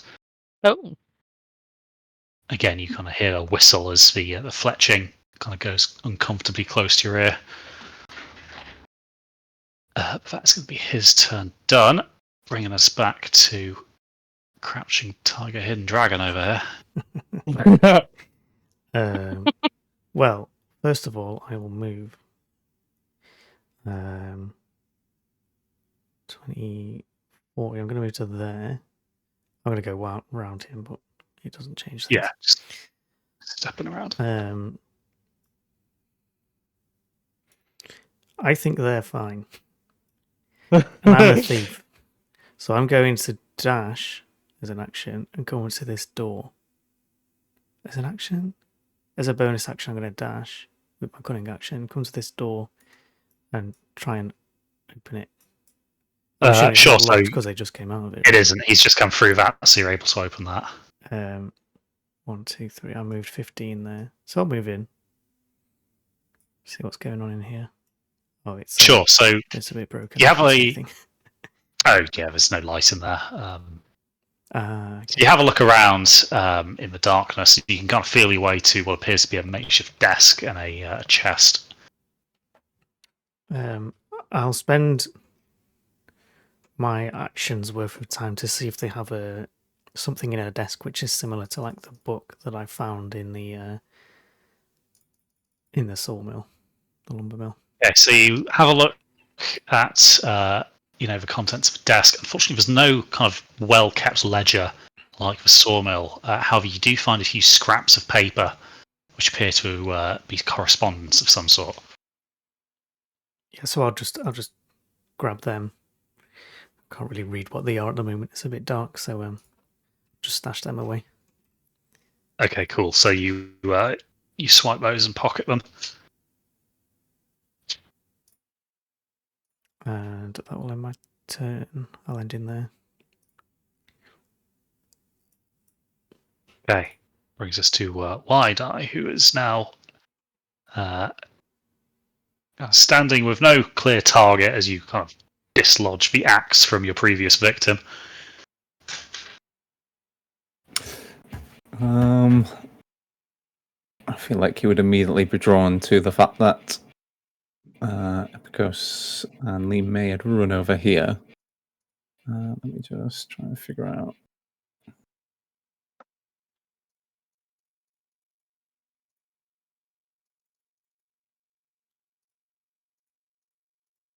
Maybe get behind it. I have an idea. It's also sort of seen that's been open, but he's going to yeah, look, it's working now. Yeah, he's going to run to here.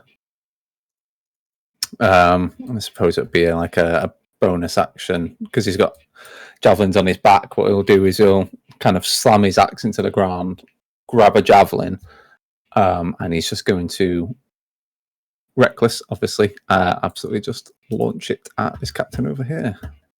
Okay. Roll it up for me. So, javelin.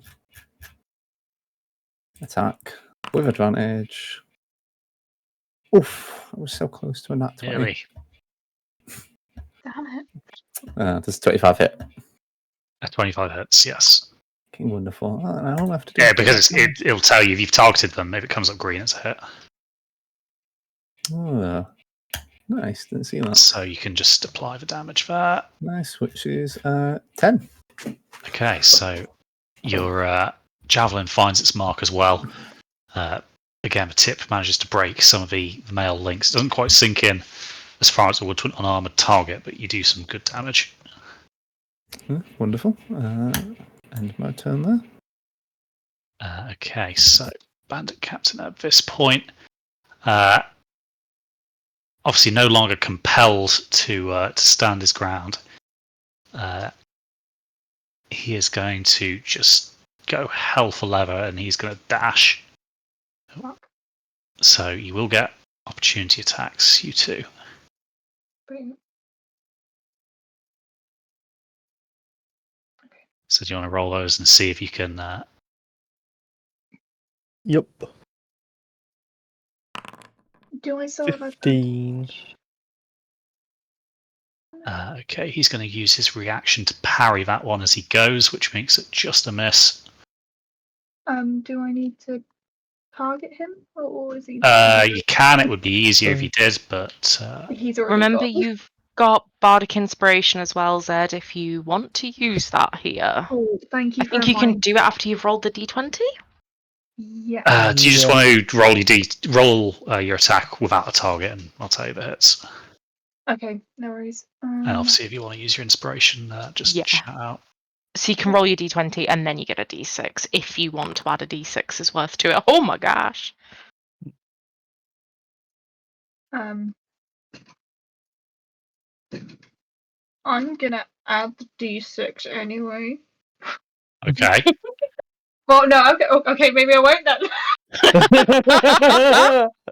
With that reaction. You know, I've just realised that Bandit Captain had multi-attack this whole time. Never mind. Oh, shit. no. He quickly runs Oh, back. dear. And that's not just 2 attacks. That's he should make 3. So, Oh fucking hell. whoops. I was wondering why Cobalt Fight Club thought this was a hard encounter. Either way, as he goes, let me bring him back. Do you want to roll us some damage there?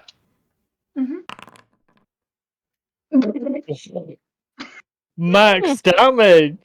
Okay, so Epicos, you thrust your spear at this guy as he tries to disengage. He parries it out of the way with his scimitar. Lee May, as he kind of draws Epicos' spear to his right, he completely exposes his left. So you kind of step forward and slightly to your right with kind of, both hands on the pommel of your greatsword. You put your entire weight into swinging this, and you just catch him right at the nape of his neck, and before too long, his head is rolling in the sand.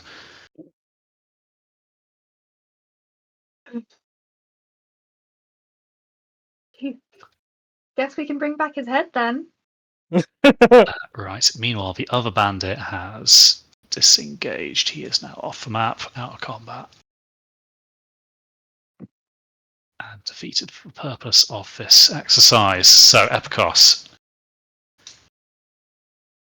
your turn. So, click the button. There we go. Who is still here? Because I can no longer see anyone. And I won't lie, all of Epicos' attention so far has been on this bandit captain. Epicos is going to head over to this house. Have a look around, see that you can't see anyone. Head over to this house. Can you open the door, or is it locked? Yes, you can open that door. Somebody has emerged from it. However, 5 again, more. there is no light source inside there at this present time. There's the door. Obviously, you've attacked in the middle of the night. Yeah. I'll step inside and have a look around. Probably not very well. Okay, so you start stumbling around in the darkness. Pretty much, yeah, I don't have dark vision or anything like that. You don't really notice anything of use. You kind of trample over some bedrolls. That's about it at this point. That can be my go. Okay, so the remaining bandit, one near you, Yinfu, you kind of hear him scuttle away, but you again quite quickly lose the sound of those footsteps as he too disengages, which means for this purpose he is out of combat.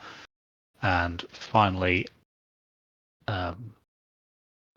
Did sorry. Yinfu not get a turn? Past me. I was going to say, got the wrong button because he's already been defeated. There we go. So, brings us back to your turn. Cool. Hearing him disappear and having had the close experience of the arrow kind, I'm going to about turn and head back towards the light to this dude. I'm gonna keep it simple, and I'm gonna just attempt an unarmed strike on him. Okay. You want to roll it up for me? 16. It's a hit. Nice. That's 7 damage. And describe how you dispatch this guy for me, please. Oh, cool. So Elias probably has the slightly disconcerting experience of me skipping past him, moving at fairly decent speed, kicking this guy in the kneecap, and then as he goes to the floor, just hoof to the face. Just a lot of very fluid, quick movements. Yeah. Yeah, Elias, you kind of watch as Yinfu's kind of iron hoofed, iron shoed hoof just casually crumples this guy's temple. She seems no more disturbed than if she were practicing a few ballet moves. God. And that is the end of that particular combat. So, as the kind of surviving bandits hightail it into the forest, into what they hope to be safety, you guys are left standing around this flickering fire, the kind of glint of gold coins scattered in the dirt. Obviously, the kind of grizzled remains lying, kind of seeping blood into the dirt as well. Crispy, is there a bag near me? There are sacks containing mixtures of, supplies and loot kind of gathered around you. Okay, I'm going to empty one of those. Okay, so you pour out what appears to be a few ceramic jugs onto the ground with some very satisfying shattering sounds. Brilliant. And then I'm going to put the head inside the bag. Okay, cool. So you take a grizzled trophy from this bandit captain, and you kind of whack that in a bag and tie a quick knot in it. Just to prevent it rolling out. Yep. I imagine she kind of throws it over her shoulder as well. Kind of like a trophy. That was a good fight, friends. We make a strong team. Yeah, we've got an arrow to the leg though, so I might be limping on the way back. Yeah, Lee May, you've taken a bit of a bruising from that. Yep. Let's He's hope it still doesn't obviously stop you able becoming to. an adventurer. Still able to keep going, but obviously you kind of took the brunt of at least the initial counterattack before you guys managed to kind of tip that momentum in your favour. Let me patch you up. Oh, I was going to do the same thing. You beat me to it. Oh, so many healers. How much damage have you taken? You would not know. Some? Many? You Many. would not know. I'm going to lay on hands and heal 5 of it. Brilliant. Yeah. Objectively, how is she looking? Five Better than she just was. How are you feeling? Much better than I was. I'll focus on where the arrow had hit you in the leg and try and make that a bit more healed so you can walk properly. Perfect. Yeah, that makes sense. Thank you. Can I try and make some makeshift torches out of this campfire? So you grab a kind of a burning stick from the campfire. It gives you, a little bit of light to work with. Are there any torches laid around? In fact, actually, bear with me one moment, just because I'm going to assume you guys have the liberty now to take torches. I'm going to just whack global illumination on this. Very cool. Oh, cool. Nice. Well, that's where I was. Yeah, I was like, Oh, I went the long way around the building? Wait, I still can't see. Hold on. Because you're in a building, probably. Are those No, global illumination's. All right. Oh yeah. I can still. I can see things when I come in on the sight of them. what you can do on the map is turn off token vision. Pascal can help with that. Token But yeah, version. no, I know, Token that's- version. Yes, the Makes figure. sense on the basis for obviously now you guys are going to have a chance to explore this at your leisure, seeing as you're no longer restricted. Rather than watching Ta-da! tokens bipping around. Nice. I think that's very cool how you can only see things you can Yeah, see and it's places you've something seen that I think before. going to elevate combat encounters far beyond what we could ever achieve on tabletop. Yeah. Where the fuck did I start? Kind of behind. Oh, so I really did take the longest route possible around there. Shitting hell. See, I'm not sure. I'm not entirely sure what you guys can see because I can kind of click on your tokens and see, what you can see immediately around you, like any other tokens and all that. But the map vision kind of stays the same. Oh no! No. Like so you see what's outside the map area? Those grey squares. Yeah. That was all we could Yeah. see. That's what we could see. One way round that is with your light source making the like bright light whatever you want it to be, and then with the dim light I tend to just make it universal, and it's kind of, it feels like it mimics dark a little bit more, where you'd get a rough idea of like a shape that's around you rather than the complete like blindness Yeah, that we that's, had. I think that's probably what I'll end up doing in future encounters. But no, it's been interesting to see the kind of effects of the lighting system in action. It's really nice actually to have a consequence to having or not having dark vision. And also just, the possibility of, using night attacks to your advantage or, subsequent disadvantage of being ambushed at night. That's it. You walk around the corner of this building. Oh shit! There's a dude there. Uh-oh. Yeah. What are you doing? Oh shit, there's just more buildings. That doesn't matter anyway if you've got dark vision or not. If you walk around a corner, you still won't see him until you're out. Well, yeah. But yeah, maybe he doesn't have dark vision and he can't see you. Maybe. It's one of those. It's one of those things where obviously this is quite an open battle map, but if we ever get into your more traditional dungeons and there are like a few different rooms and twisty, turny corridors, that's going to make it much more interesting. I think I need to just pick up some torches as well and actually use them for once. Forget playing as an elf in the last campaign. That it's never something I needed to worry about. And most of us, all of us human apart from Epicos. All humans, a centaur on a goat.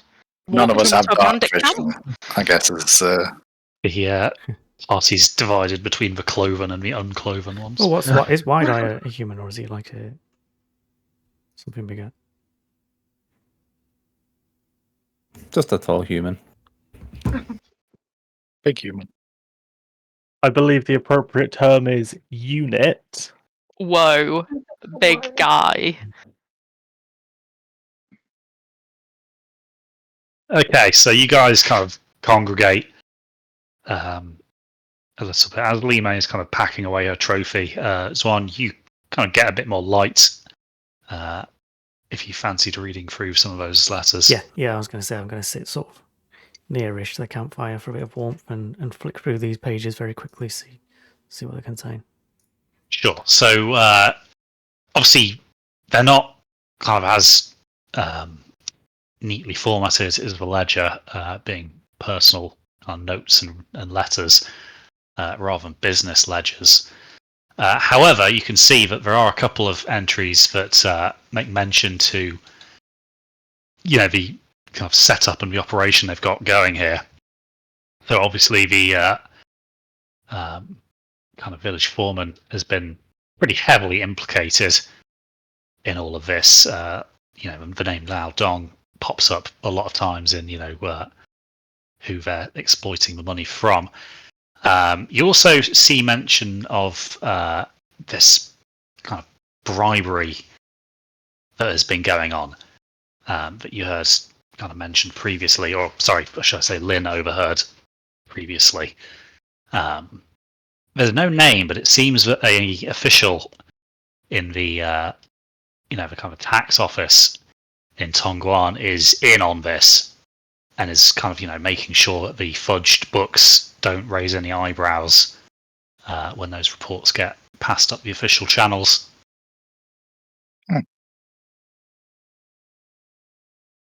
But it seems that quite a bit of money has been flowing through this camp, obviously being skimmed off the wood trade. Although you can see there are quite a few outgoings as well. Interestingly, only a small portion of that is payroll. Oh.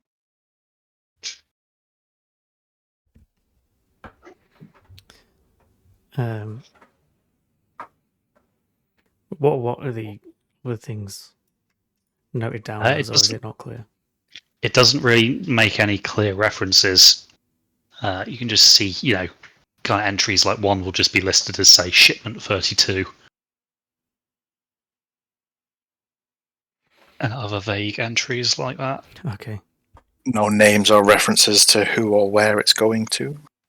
No, it seems that this is a kind of note for personal memory. Perhaps deliberately. Left quite vague. Well, sort of gesture at the bag hanging from Lee's hip. I don't think he's going to tell us much. Potentially Okay. not. Unless one of you's a necromancer. No? I told you I'd have to kill you. And then raise you from the dead. And then, yeah. There was, I believe, something that felt like a chest in that building. I couldn't quite see. Perhaps we can check in there if they store the more identifiable information in a more secure location. Yeah.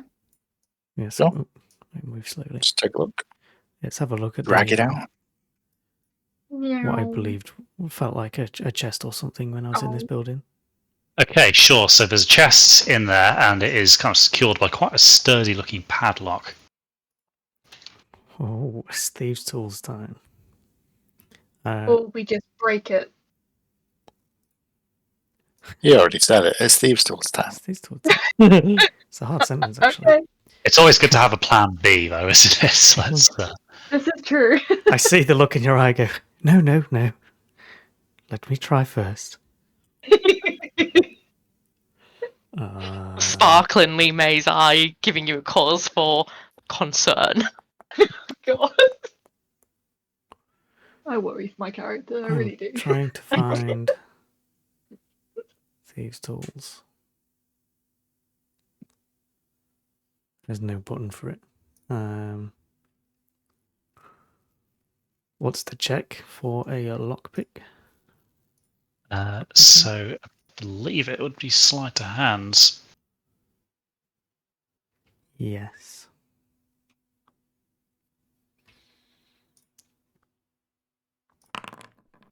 $16.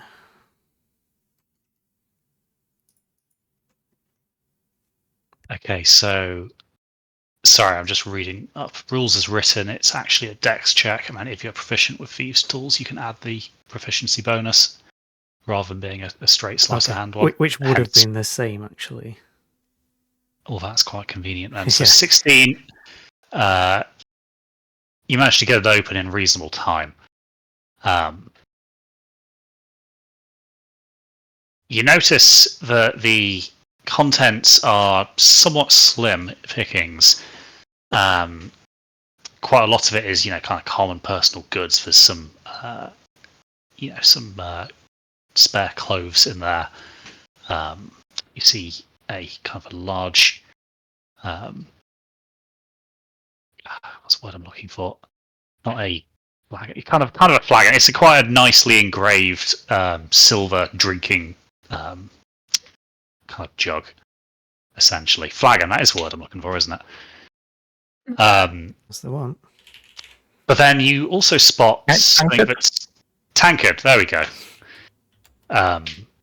You also spot what appears to be a kind of large dagger in a sheath. However, it catches your eye, Zwan, because it is clearly not craftsmanship that you would find within the realm.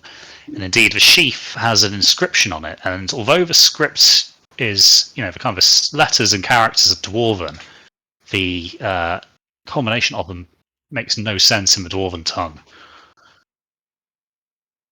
Oh, so I was about to say I know Dwarvish. Can I read Wait, it? But no. I also know Dwarvish. Oh, damn. So, like you recognise the letters, but it would be like I was trying to understand French, that kind of thing.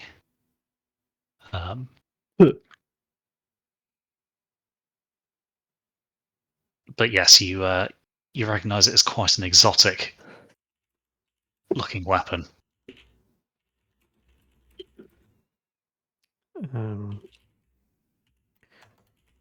Well, I can take a look at it.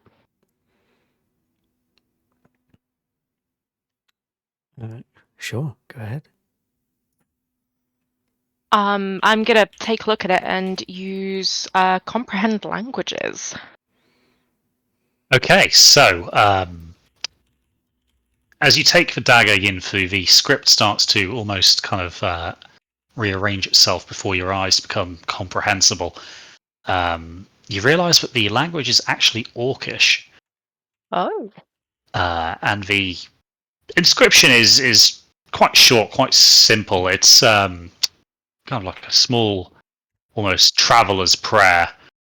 It kind of, begs the spirits to grant safe passage to the wearer of the blade.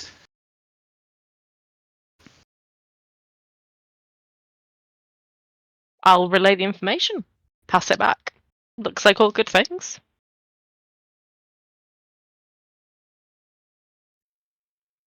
Safe.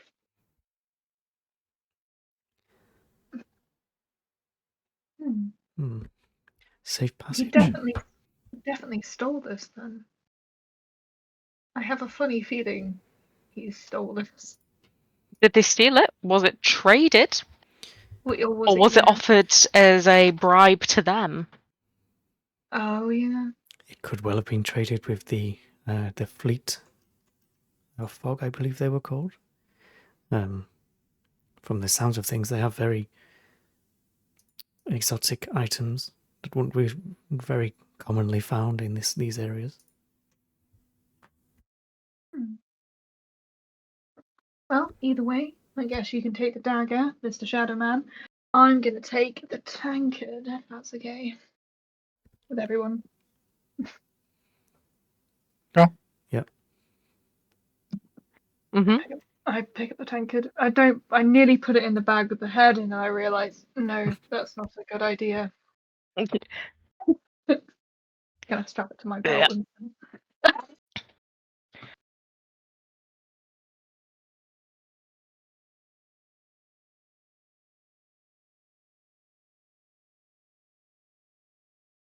Any other objects in the office of interest?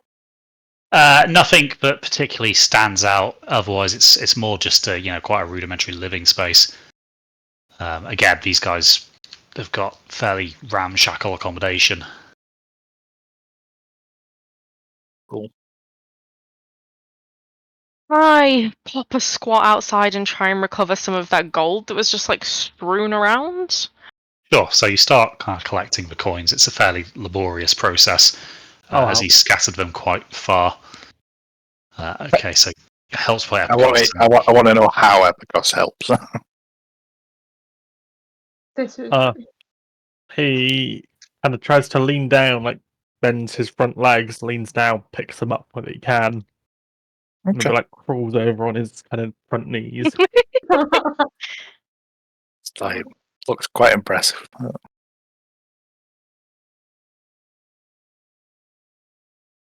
Once I do hear the clink clink of gold being moved around, I do go help as well.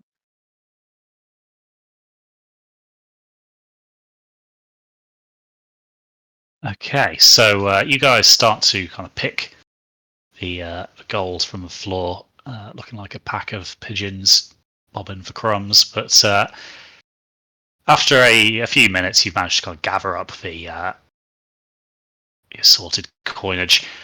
In total, you can see that you've got 78 gold pieces as a result of your efforts.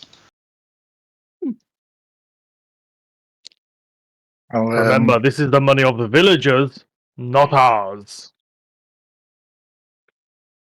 Sure. Yes, yes. I'll start going through the pockets of the dead guys. Sure. So you find a few additional coins. As you can't go through the rest of them, you find an additional 14 gold and 6 silver. Okay. You also find a array of fairly commonplace weapons, none of them particularly well maintained. You imagine that a lot of these bandits very rarely had to actually use them. Just the threat of them was quite often enough. Yeah. I'll grab a dagger while I'm at it. If there's cool. one So available. Yep, there's definitely a dagger lying around, so you got a pocket that. It's a bit rusty, but a bit of love and care should get the worst of it off. Excellent.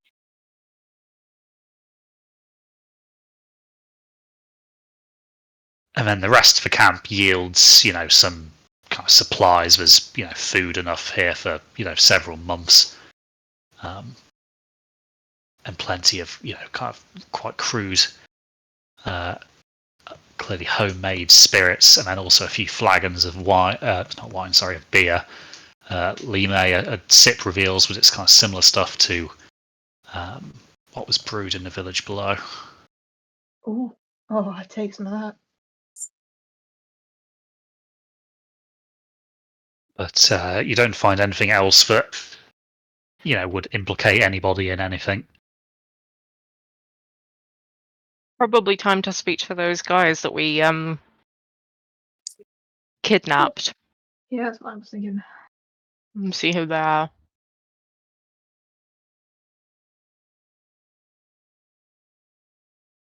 I can imagine Lee May walking back over with Yinfu with like her beer in it. So she's got the beer from the supplies in the new tankard in her hand. Mm. She hasn't just been fighting. Epicos, will you come along in case we need to let them down? Of course. Okay, so you guys make your way back to the tree where, to your relief, the bag of bandits is still swinging from a branch. The two are, however, now conscious and are very irate and seem to be bickering about whose elbow is digging in where. Ooh! Oh, fuck, it's Bag of them again. elbows? So, your captain's dead. Who are you two? He, the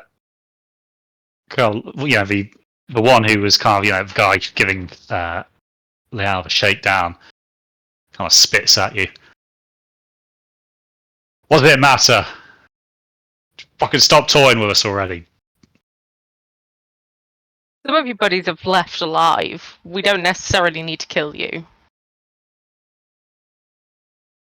Yeah, well, I believe that a lot more if you weren't all armed to the teeth. I am actually not armed. I don't think. I think Well, she's you got have your weapons. rapier at your side. Ah, okay. There is actually a weapon there. Oh, fair point. I don't know what to talk about. I'm having a drink. I take a big slurp. Great sword slung across your back. Yep. Stop dripping blood on I'll anything. try and hide the fact that I just took a dagger off one of their dead friends and just, I wasn't armed before 5 minutes ago.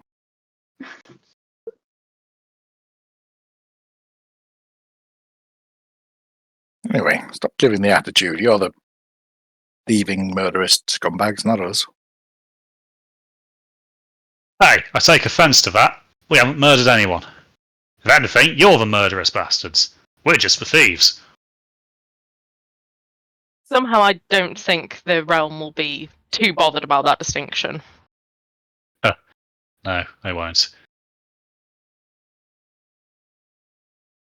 So you can see, we've got no incentive to talk. We're dead men anyway. Can't threaten us with a thing. Really don't want to go free. Interesting. You just want to stay with us the entire time? I am happily to grant this request, but it's up to you. So are you just the messenger, or errand boy? I'm going to direct this at the one that we thought was the leader. I have a way of getting my point across. Are you a right-hand man? Say again, sorry, Zed? Sorry, are you a right-hand man? Possibly you could describe me as that. I know how that feels. I'm a first mate. He doesn't really get the significance of that. He's clearly not a sailor or sailing type. Look, if you'll let us down, I'll tell you what you want to know. Best I can. But only if we can go free afterwards. You've got a deal. Huh? Well, I mean, there's only 2 of them, and there's several of us. Will letting them go? Once they've told us what we want to know. I am not sure I agree with this. Prisoners? I'm going to shrug and step back. This is, like, well beyond my realm of, like, expertise. I just don't think the magistrate would be too pleased to learn that we let 2 of them go when we had them captive. Or we don't have to get any information out of them, we just take them straight to the magistrates now. That's up to them. Yeah. I mean, I guess the village is probably safe for the immediate future, at least. We did the job. Let's just get back home and we can be done with this foo and we can all go back to our lives. Sure. Yeah, I can agree to that.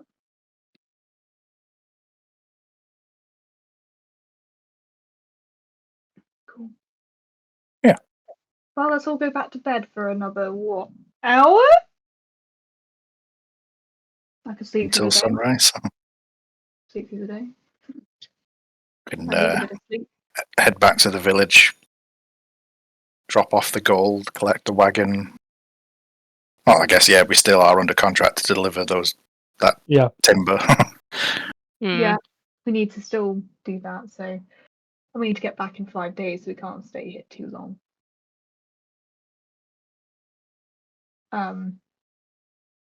So I suggest go back to the village, make sure these guys are captured and gagged and can't move anywhere, and then head off in the morning/afternoon after we've all got some sleep.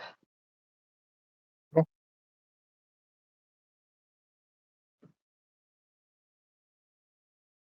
Sounds good to me. Cool. We check out the rest of the buildings as well for any loot. Yeah, make sure there's nothing before we leave. Yeah, so you guys go around again. You find a few personal belongings, a few kind of well-worn decks of cards, some kind of common clothes, that kind of thing. Nothing of any real value or importance. These guys clearly aren't massively wealthy bandits. So it just speaks more to the fact that a lot of money's been going somewhere. Because if that was how much was in the sack? 70 something? 78. 78 in the coin 78. purse for you. 78 in the coin purse. And then an extra 14, so oh god. Well, Hey, no, Mr. Persuasive. 78 in the coin purse. So that's what's come out. That's what's been coming out of this village every week for Well, we don't exactly. How long did the ledger go back? You would have to take a look. Well, potentially a very long time. So there was 14 amongst all these. So that's, 50 something, 60 something gold per week going somewhere. Hmm. It's a lot of money to someone. Yeah, I'm backtracking and I'm gonna try it on with fake leader. Where's the money been going? I'd love to tell you, but this net, it's really kind of blocking my memory. Blood's rushing to my head. I'm feeling a bit dizzy. I could tell you, but I'd need to be on my feet and preferably on a horse on the way somewhere north. I'm going to cast Command on him. God. DC 13 Wisdom saving throw, and I'm just going to say, answer. Let's see. Jeez.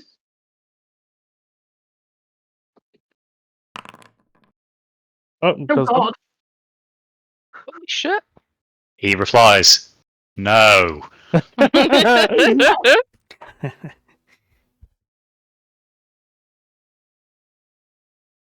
Well, we the magistrate, I'm sure, will get out of you. Okay, I'll wander over and I'll see him hanging from this net, and I'll look at the others and just say, "Don't look directly into my eyes."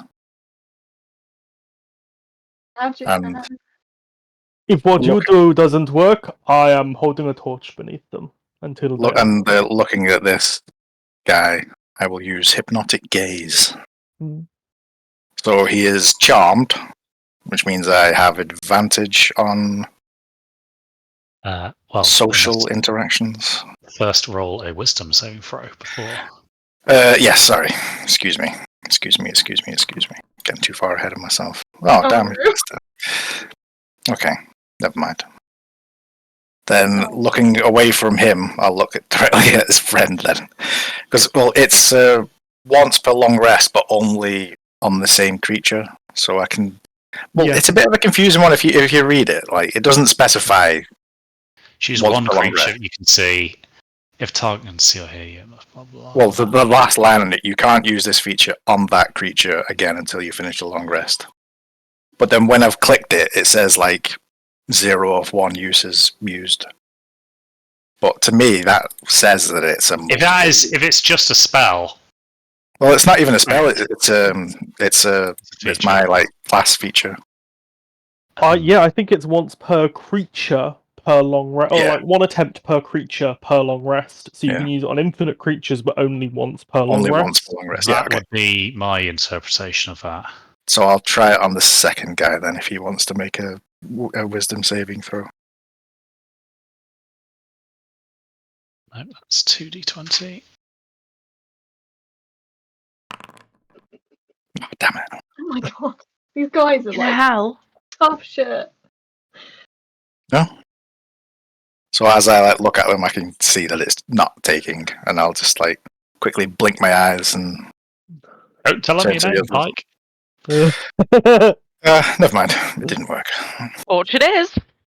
Yeah. No, torch. I think you use some horrible torture things like pulling out their fingernails or their toenails, or what do you guys prefer? Do you want your toenails or do you want your fingernails first? Oh, we can do quicker than that, and I'll take a flaming torch and just hold it beneath the net. I would advise you start speaking quickly, or this is going to be very painful for you. You won't Okay, die hold on. either. Let's bear with me one moment. Okay, so you wave the torch underneath the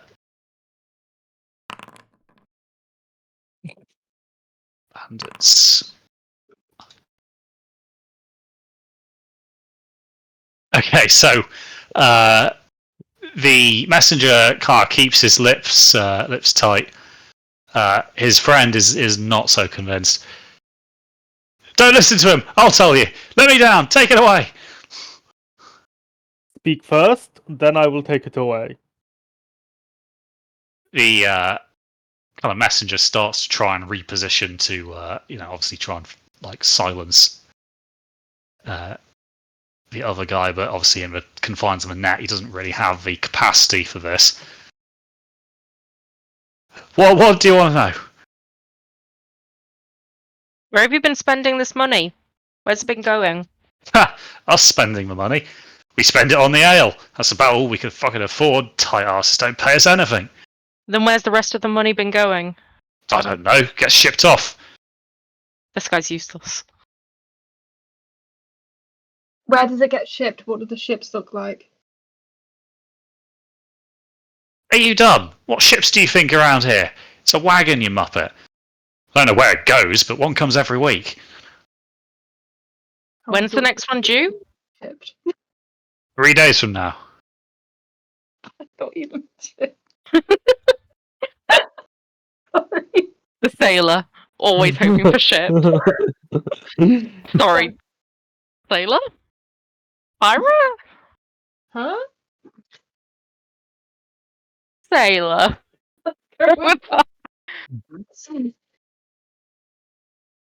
Anyway. How about you guys do the talking? Yeah. Okay. So you don't know who's in charge? Look, all we know is that we are to shake this village down for all we can get out of it. And then we get our commission from that. It's a nice, easy life. No one has to do any fighting. And the village doesn't get burned down. Well, I suppose it was a nice, easy life. He just kind of snarls at you. Let's go back to the village. I want to sleep. Yeah, and then the next day I can talk to the messenger a bit more. She's Okay. like, yeah. I say it with an evil glint in my eye. Oh Yeah. my god, kind of evil.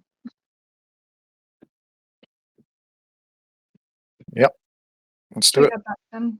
Yeah. Okay, so the pertinent question is what is happening to these two in the net? They're coming with us. Right? Yeah. Oh wait, do these bandits have horses down here, or is that? That's just a feature of the map, I'm afraid. I was really getting so excited then. They're just Never cardboard mind. cutouts of Hand you. horses. Hand you horses on, session 2. That's very optimistic of you guys. Yeah. You've got a pen option, Chris, but you can just scribble over them. Just dash all the hoops. Pile of true. coconuts. Ah, damn it. I'll just bang the two halves together then and pretend. Like Monty Python. Yep. Okay, so Epicos, you kind of cut the rope down, or untie the rope and sling the bag of bandits over your shoulder again. And you guys start to kind of make your way back towards the village of Namping.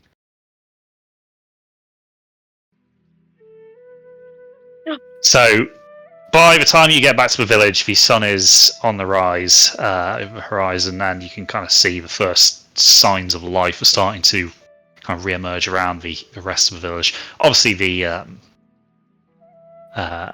lumber mill has been going this whole time, and as you draw close, you can see there's a bit of a commotion Oh shit. around the lumber mill. Of course there is. Look at those fucking bandits. How many of those bandits run straight back here? Two. There was 2 left.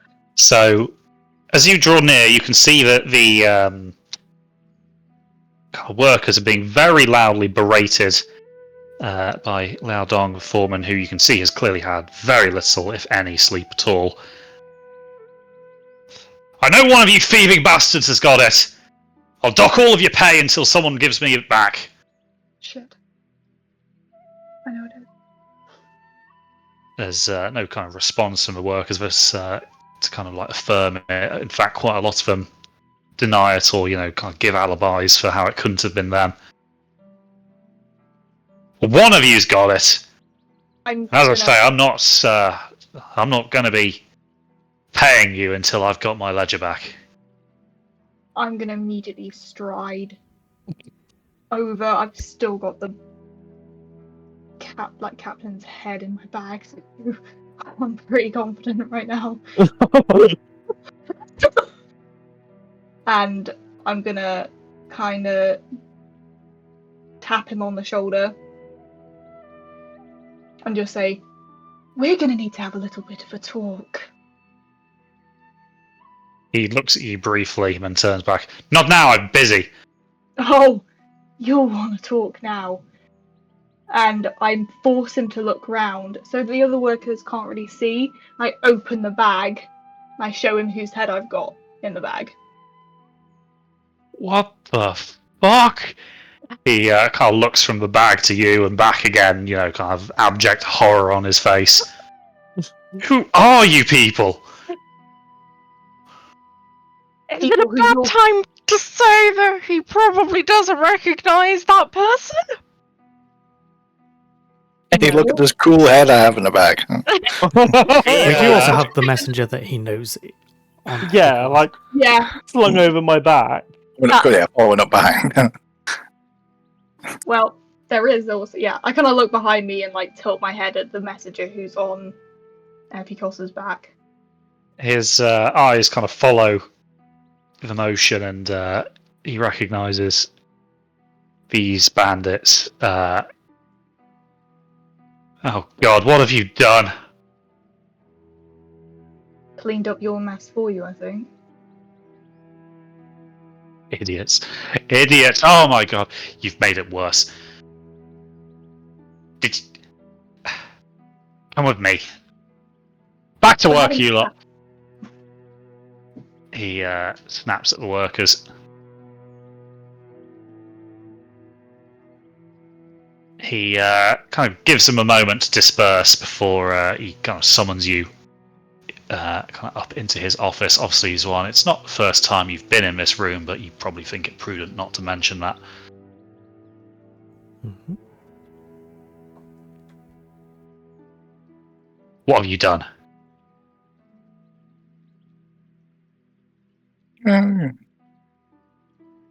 We heard about your little meetings and went to investigate ourselves. They were less than hospitable. So they lost. Oh, God, do you realise what kind of shitstorm you're about to bring down on this place? Not necessarily. Had somebody else come to investigate, they might have had more interest in the tax office payment. He realises quite quickly that he might have found the culprits for his missing ledger. Oh, fuck. Go on then, what is it you want? Is it money? Don't got much of that left anymore. No, we were trying to do our jobs, but without implicating you. It was quite clear you didn't want your bandit problem taken care of by us. There had to have been a reason for that.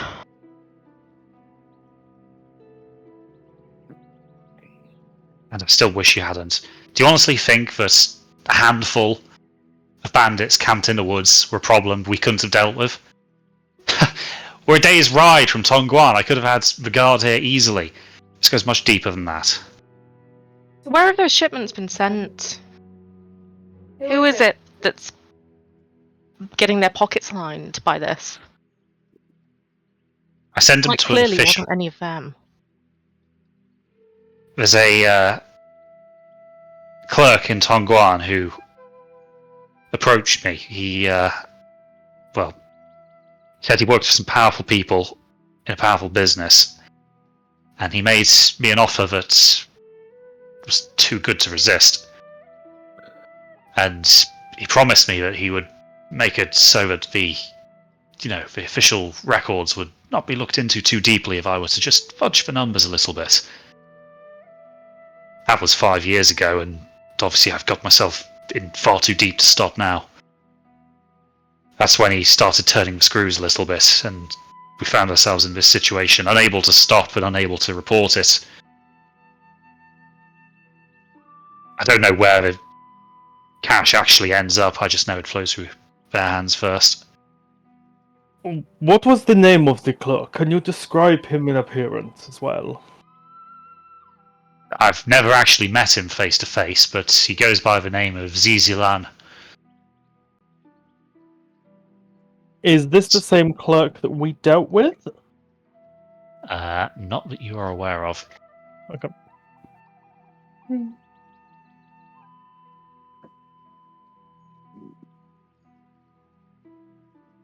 No, the extra profits go, and we used to keep a reasonable chunk of it for the village, and that's funded a lot of the growth, but the last year or so, more and more of it's been funneled into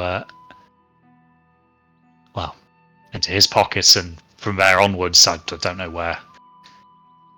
The bandits there were to facilitate the transaction and just serve as a reminder that should we refuse, that they would make it look like a bandit raid. But I believe it went deeper than that.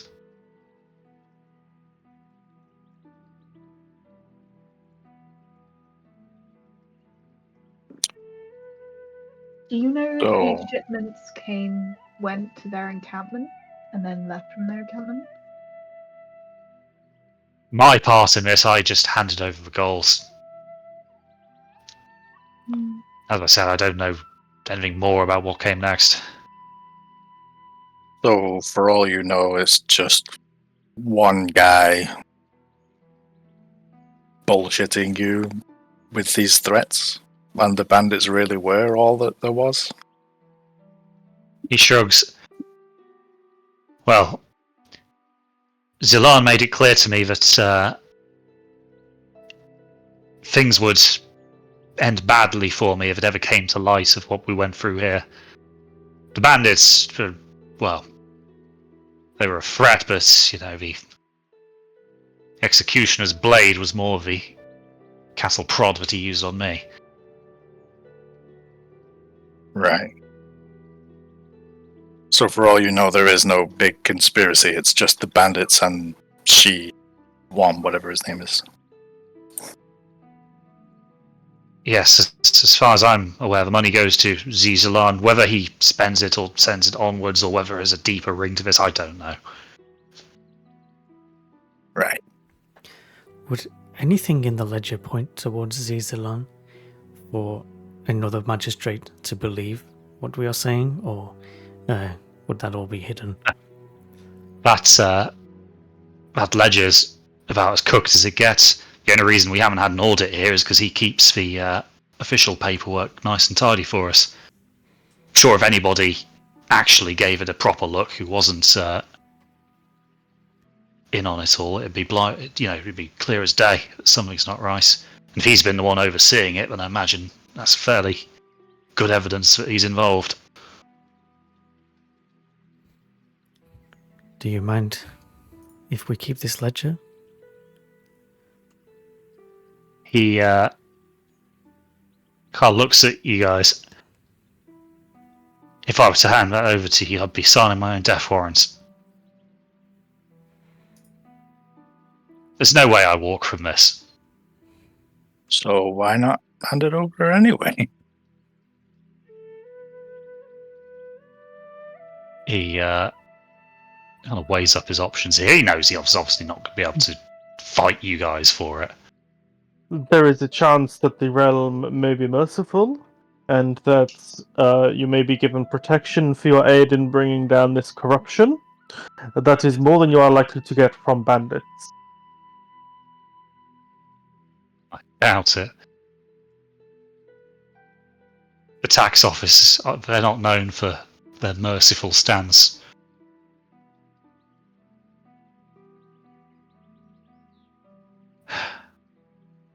He kind of slumps down in his chair, his head's in his hands. Oh God, why did I get myself into this? It wasn't your fault. So, why is it now that the magistrate has become aware that there may be a bandit problem down here? Somebody somewhere has been ratting on their side of the deal. Well, there's any number of ways they could have been spotted. This village, a lot of bandits come down here, buy their beer. Obviously not dressed up as bandits. A lot of them kind of pass themselves off as travellers. Sure, it wouldn't take too many,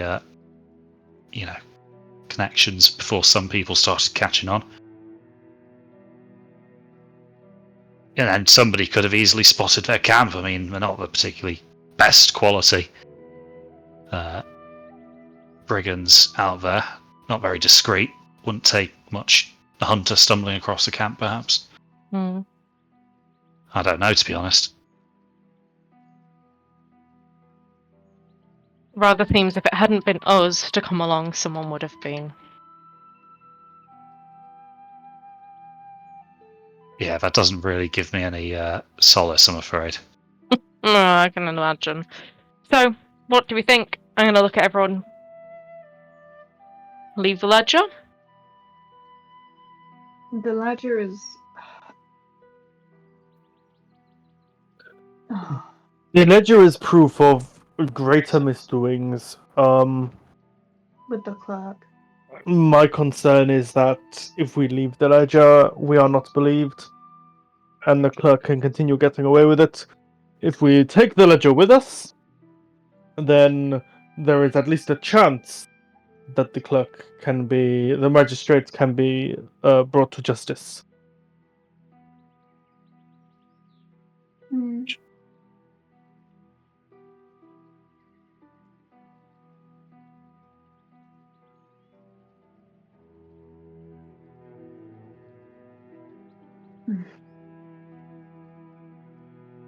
I think we keep the ledger, but I need to talk to this other guy.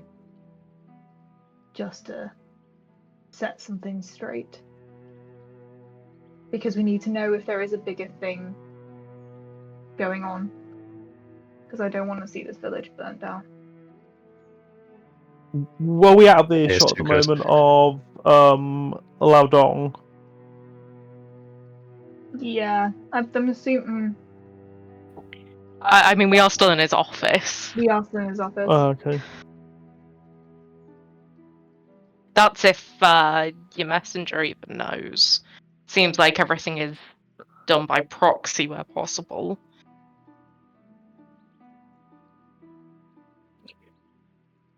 Can I speak to everybody outside? Laodong, please stay here.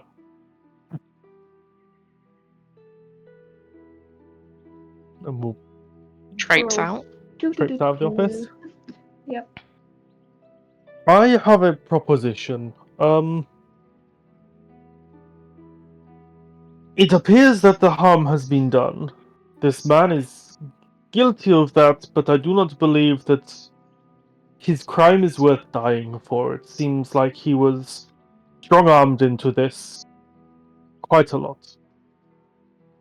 We could give him the gold we got from the bandits and tell him to flee the village with wife, family, whoever he has here, after we have left and before we get back to Tongguan. The magistrate does not necessarily need to know. As far as we tell the magistrate, he was still here when we left. Maybe he got spooked and left. But it would be able to protect the village. This man would not have to die, but we would still have a good chance of Zidong being brought to justice. Jilan. Shilang. If we told the magistrates that Lao Dong is on the run, then he will surely be hunted. That's what I'm saying. He could happen to leave after we have left. He was getting cold feet and realized the ledger was missing. And as far as we're concerned, when we left the village, he was still here. What he does in the time between us leaving and The magistrates. the coming back. magistrates finding out, we have no control over that. We will not be here. We will be on the road back to Tongguan. Yes, but we are sentencing him to death. They He won't just sentenced look in Nanping for him. They will hunt him down. He has more chance escaping. He has more chance of living escaping than he does staying here. He may well be sentenced to death, regardless. That is true. Either get It out sounds or- like he is a dead man either way.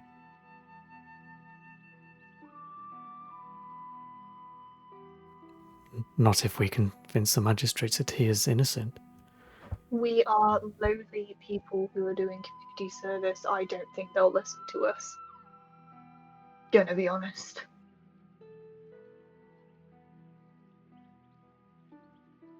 I'm with Lee May on this. It's also likely to be that word of this gets out that he was the one siphoning money off. Even if the magistrates don't deal with him, who's to say the villagers won't?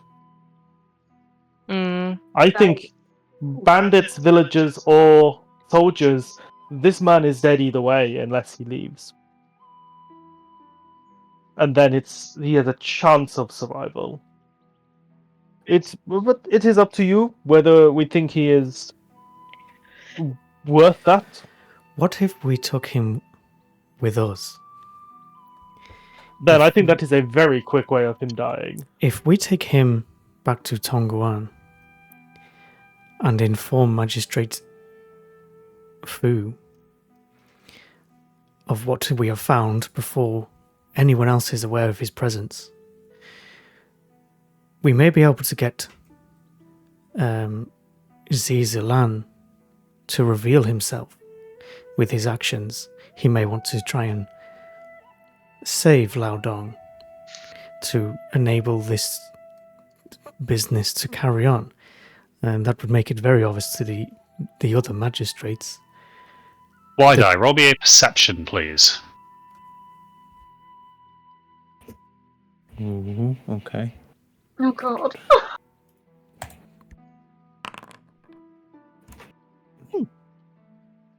Could be worse. So, as the others are kind of discussing this, you've kind of been just stood kind of observing the village. However, something catches your eye in the distance. There appears to be a bit of a dust cloud rising over the kind of the direction the road to Tongguan comes from.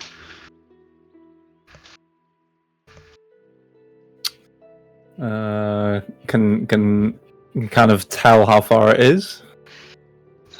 You'd imagine it's probably a couple of miles away at the moment. Okay.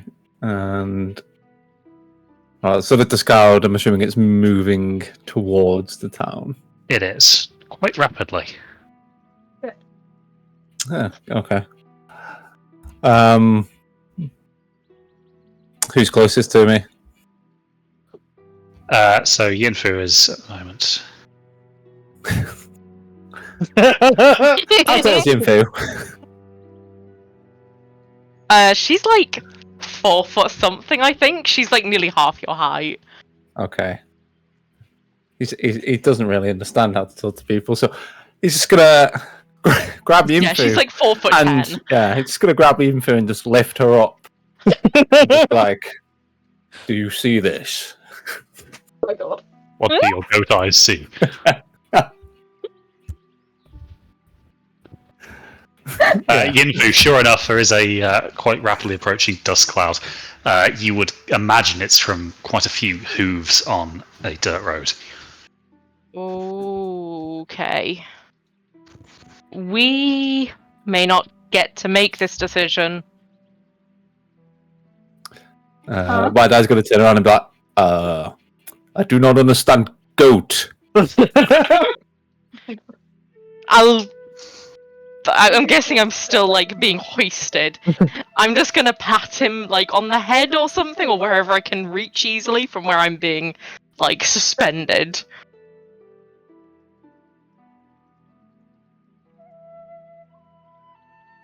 Wide-Eye, this is the feistiest goat you've ever encountered.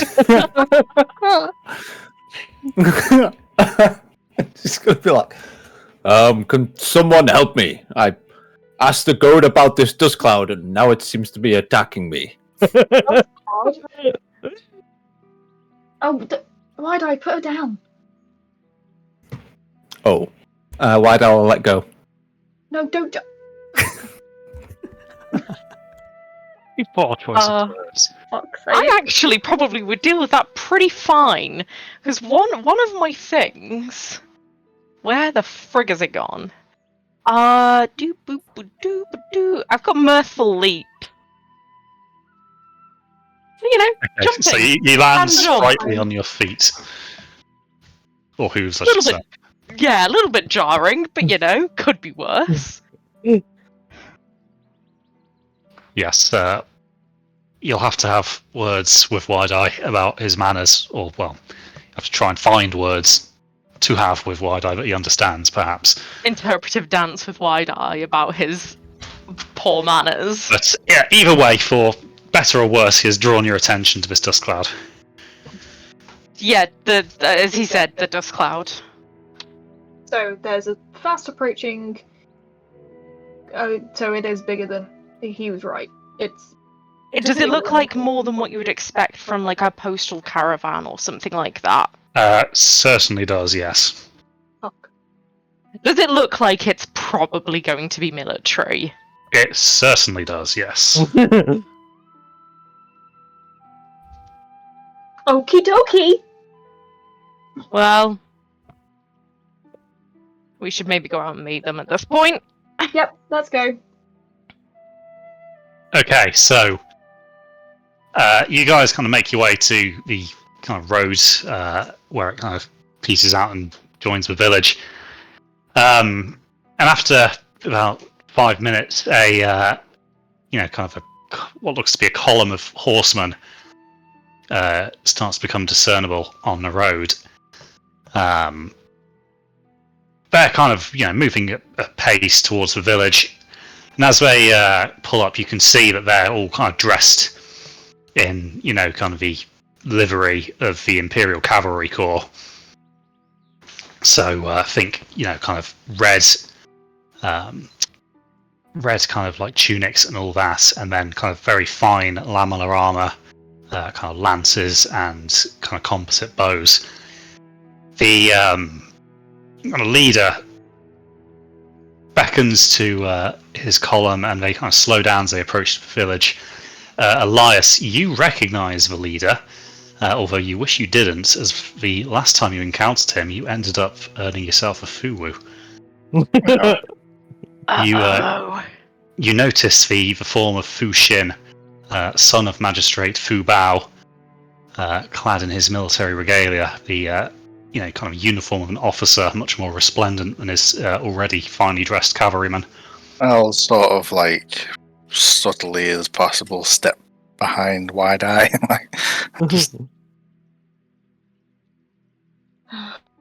He pulls up next to you all. You there, citizens. Where is your alderman? We are here on a fuwu. I don't know. Possibly, is it the? I don't know. We are but visitors to this village. Ah, you're the criminals my father sent here. So, Yeah. who is the bandit camp? Have you Please, found no. it yet? Only some of us are criminals. The bag. See, senor. I hold up the bag, and then I just like slowly realise that I just put it back down to my side. And 2 captives dispersed. We have some paperwork and some ledgers. It seems there was more than just a bandit camp going on here, but perhaps not the kind of thing to discuss out on the open road. He kind of looks down at you and kind of looks at that head. Obviously, by now the blood has kind of seeped into the bottom of the burlap sack, and it's very obvious what's contained within it. What exactly has gone on here? I do not believe we were expecting reinforcements for a number of days. We were told we had 5 days to do this. Yes, well, certain circumstances change. My father ordered me here at all haste. Was the traitor in the tax office found? For what? Oh, no. No, not oh no. Tell me. Speak, Satyr. Can we not do this in full range of the village? Things, I believe, are a little bit complicated. We will do this where I please. Now hand me that paperwork. Testy. I don't have the paperwork, so whoever does, by all means. That's me. I'm not going to argue. I'm just going to. So he extends a demanding hand, and you can't dutifully offer up this ledger. He flicks through it, taking a little bit of time to, kind of just assess the scale of it all. Roll me an insight, please, Zwan. Ooh. Insight. 14. You study his face as he reads. You can see that he's kind of taking it all in and clearly recognises, the implications of these fraudulent entries. Interesting. Where is this foreman, Lao Dong?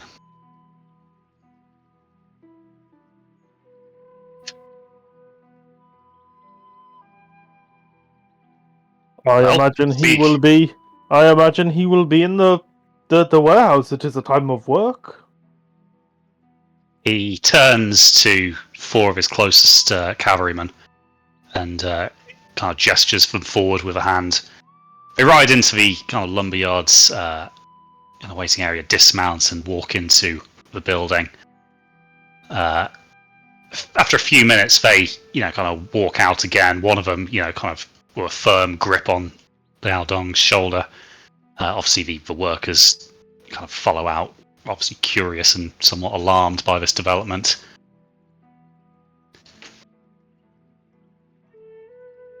Very good. Now the bandits.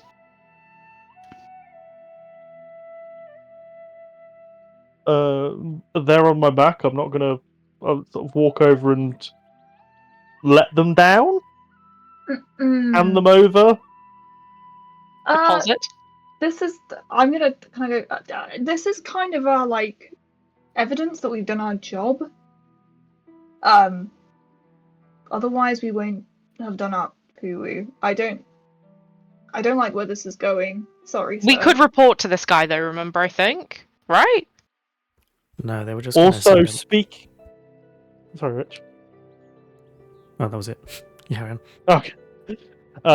Also, speaking badly to people above your station goes badly in the realm, just as a reminder. True. Yeah, that's fully how I got my FUWU. I call him back sir. chatted somebody. I did call him sir. Yes, if the connection hasn't been made, this is the son of the magistrate who sent you on this particular errand. So he carries the full weight of his father's authority in this particular setting. We say yes. Had not made that connection, I thought he might have been the son of a different magistrate. Okay, no, yep. This is FUWU Shin. Okay. I'm joking, sorry. I'm gonna back the fuck up. Yeah. Hand over stuff. Here's evidence. Okay, so the bandits are quite quickly taken into custody and clasped in irons by some more of Fu Shin's men. He then quickly kind of turns to one of the workers, who's kind of come out behind Liao Dong. You there? Do you know where this gnome lives? Oh, sorry, halfling, not gnome. he kind of hesitates for a moment, but then, the worker nods. Good. Take my man. Show him there. He turns to a group of his soldiers. Bring me his wife and his children. Ooh. Oh, no. He turns back to the worker. You'll show them truthfully, or you will come and share his fate. Okay. Shit. Okay, so you guys end up kind of waiting as Liao Dong's family are rounded up. You see his wife kind of coming out and two small children kind of being shepherded along. And then a kind of a third smaller child in her arms. Obviously, they're all very confused by this, and children are crying. Wife is kind of floods of tears. No, there's got to have been a misunderstanding. Meow, tell them what's going on. Please, it's got to be a mistake. She kind of looks for her husband, and kind of immediately sees the guilt on his face, and you can just almost see the moment her heart just sinks as she realizes something's probably up here.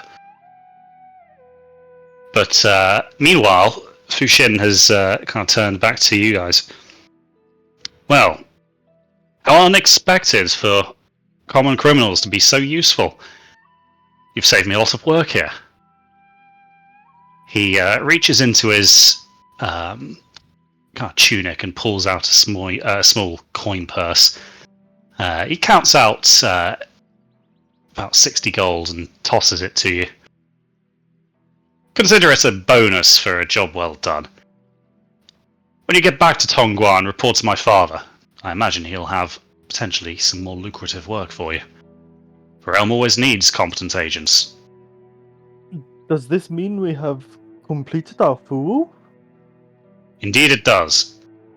I am a free man once more! He smirks at that. The rest of you, consider your debt to society wiped clean for now. As he says that, Elias will sort of peek out from behind Wide Eye. Thank you, my lord. You watch a flicker of recognition across his face, followed by a very, very quick bout of anger, but he controls himself quite quickly. Yes, the law of the realm applies to all, no matter how vile they may be. Anyway, it seems my men are no longer needed here. Right. Round them all up. We're heading back to Tongguan.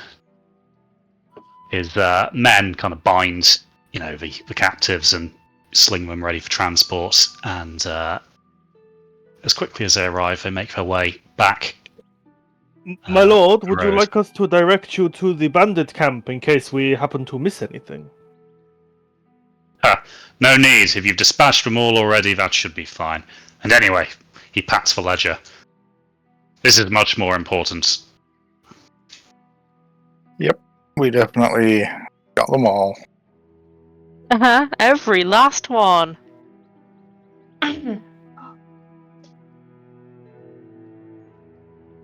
So by now, obviously, the pretty much the whole village is out, and as the kind of military column rides off, confusion starts to turn into murmurs and murmurs into raised voices, and you quite quickly realise that the crowd are becoming fairly hostile to you. Let's That's our cue to leave. get the wagon. Yeah. Yeah, that's time to go. Okay, so you make your way to the lumberyard, where sure enough the wagon is loaded for you with some timber and ready to go. Obviously, less of a comfortable ride now for those of you who have to kind of sit on top of the planks. But Epicos, you managed to kind of get the wagon rolling just as the first kind of rotten lettuces and other missiles start to rain down on you. Oh shit. Sort of start bouncing off my mage armor. sort of. Good villagers, I am hoping you will be able to look back on this and realize this was the start of your freedom. Roll me a dexterity saving throw, please. That's not going to go well. Oh, saving throw. There we go. Can I help him with that? No. Oh, That's not bad for a -1. Okay, so Epikos, as you're delivering this speech, you notice a kind of basically a house brick taking quite a high arc ballistic trajectory, but kind of on an express course for your face. You manage to kind of duck out of its way, and perhaps have second thoughts about delivering your speech. let's just leave quietly, shall we?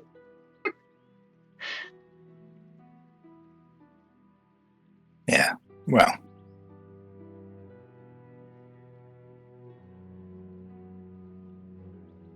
Yeah. Okay, so with Epikos propelling you forward, you guys start to put some distance between you and the village of Nanping, back on the road towards Tongguan. Seeing as we're trying to make a speedy exit, I'm actually going to use Channel Divinity on our way out and use my... Ooh, I can't put that in the chat.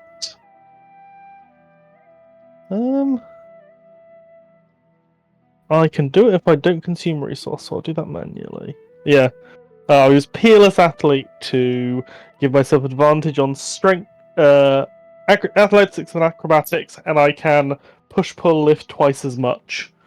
Just Okay, cool. So you fully hoof it out of there. I believe the technical term is haul ass, and just get as far away as quickly as possible. And back towards Tongguan. However, Epikos, you are now a free man once more. And the rest of you, your debt to society is now paid. And that is where we're going to call it tonight for the session. But well done, guys. Wrapped up that combat pretty succinctly.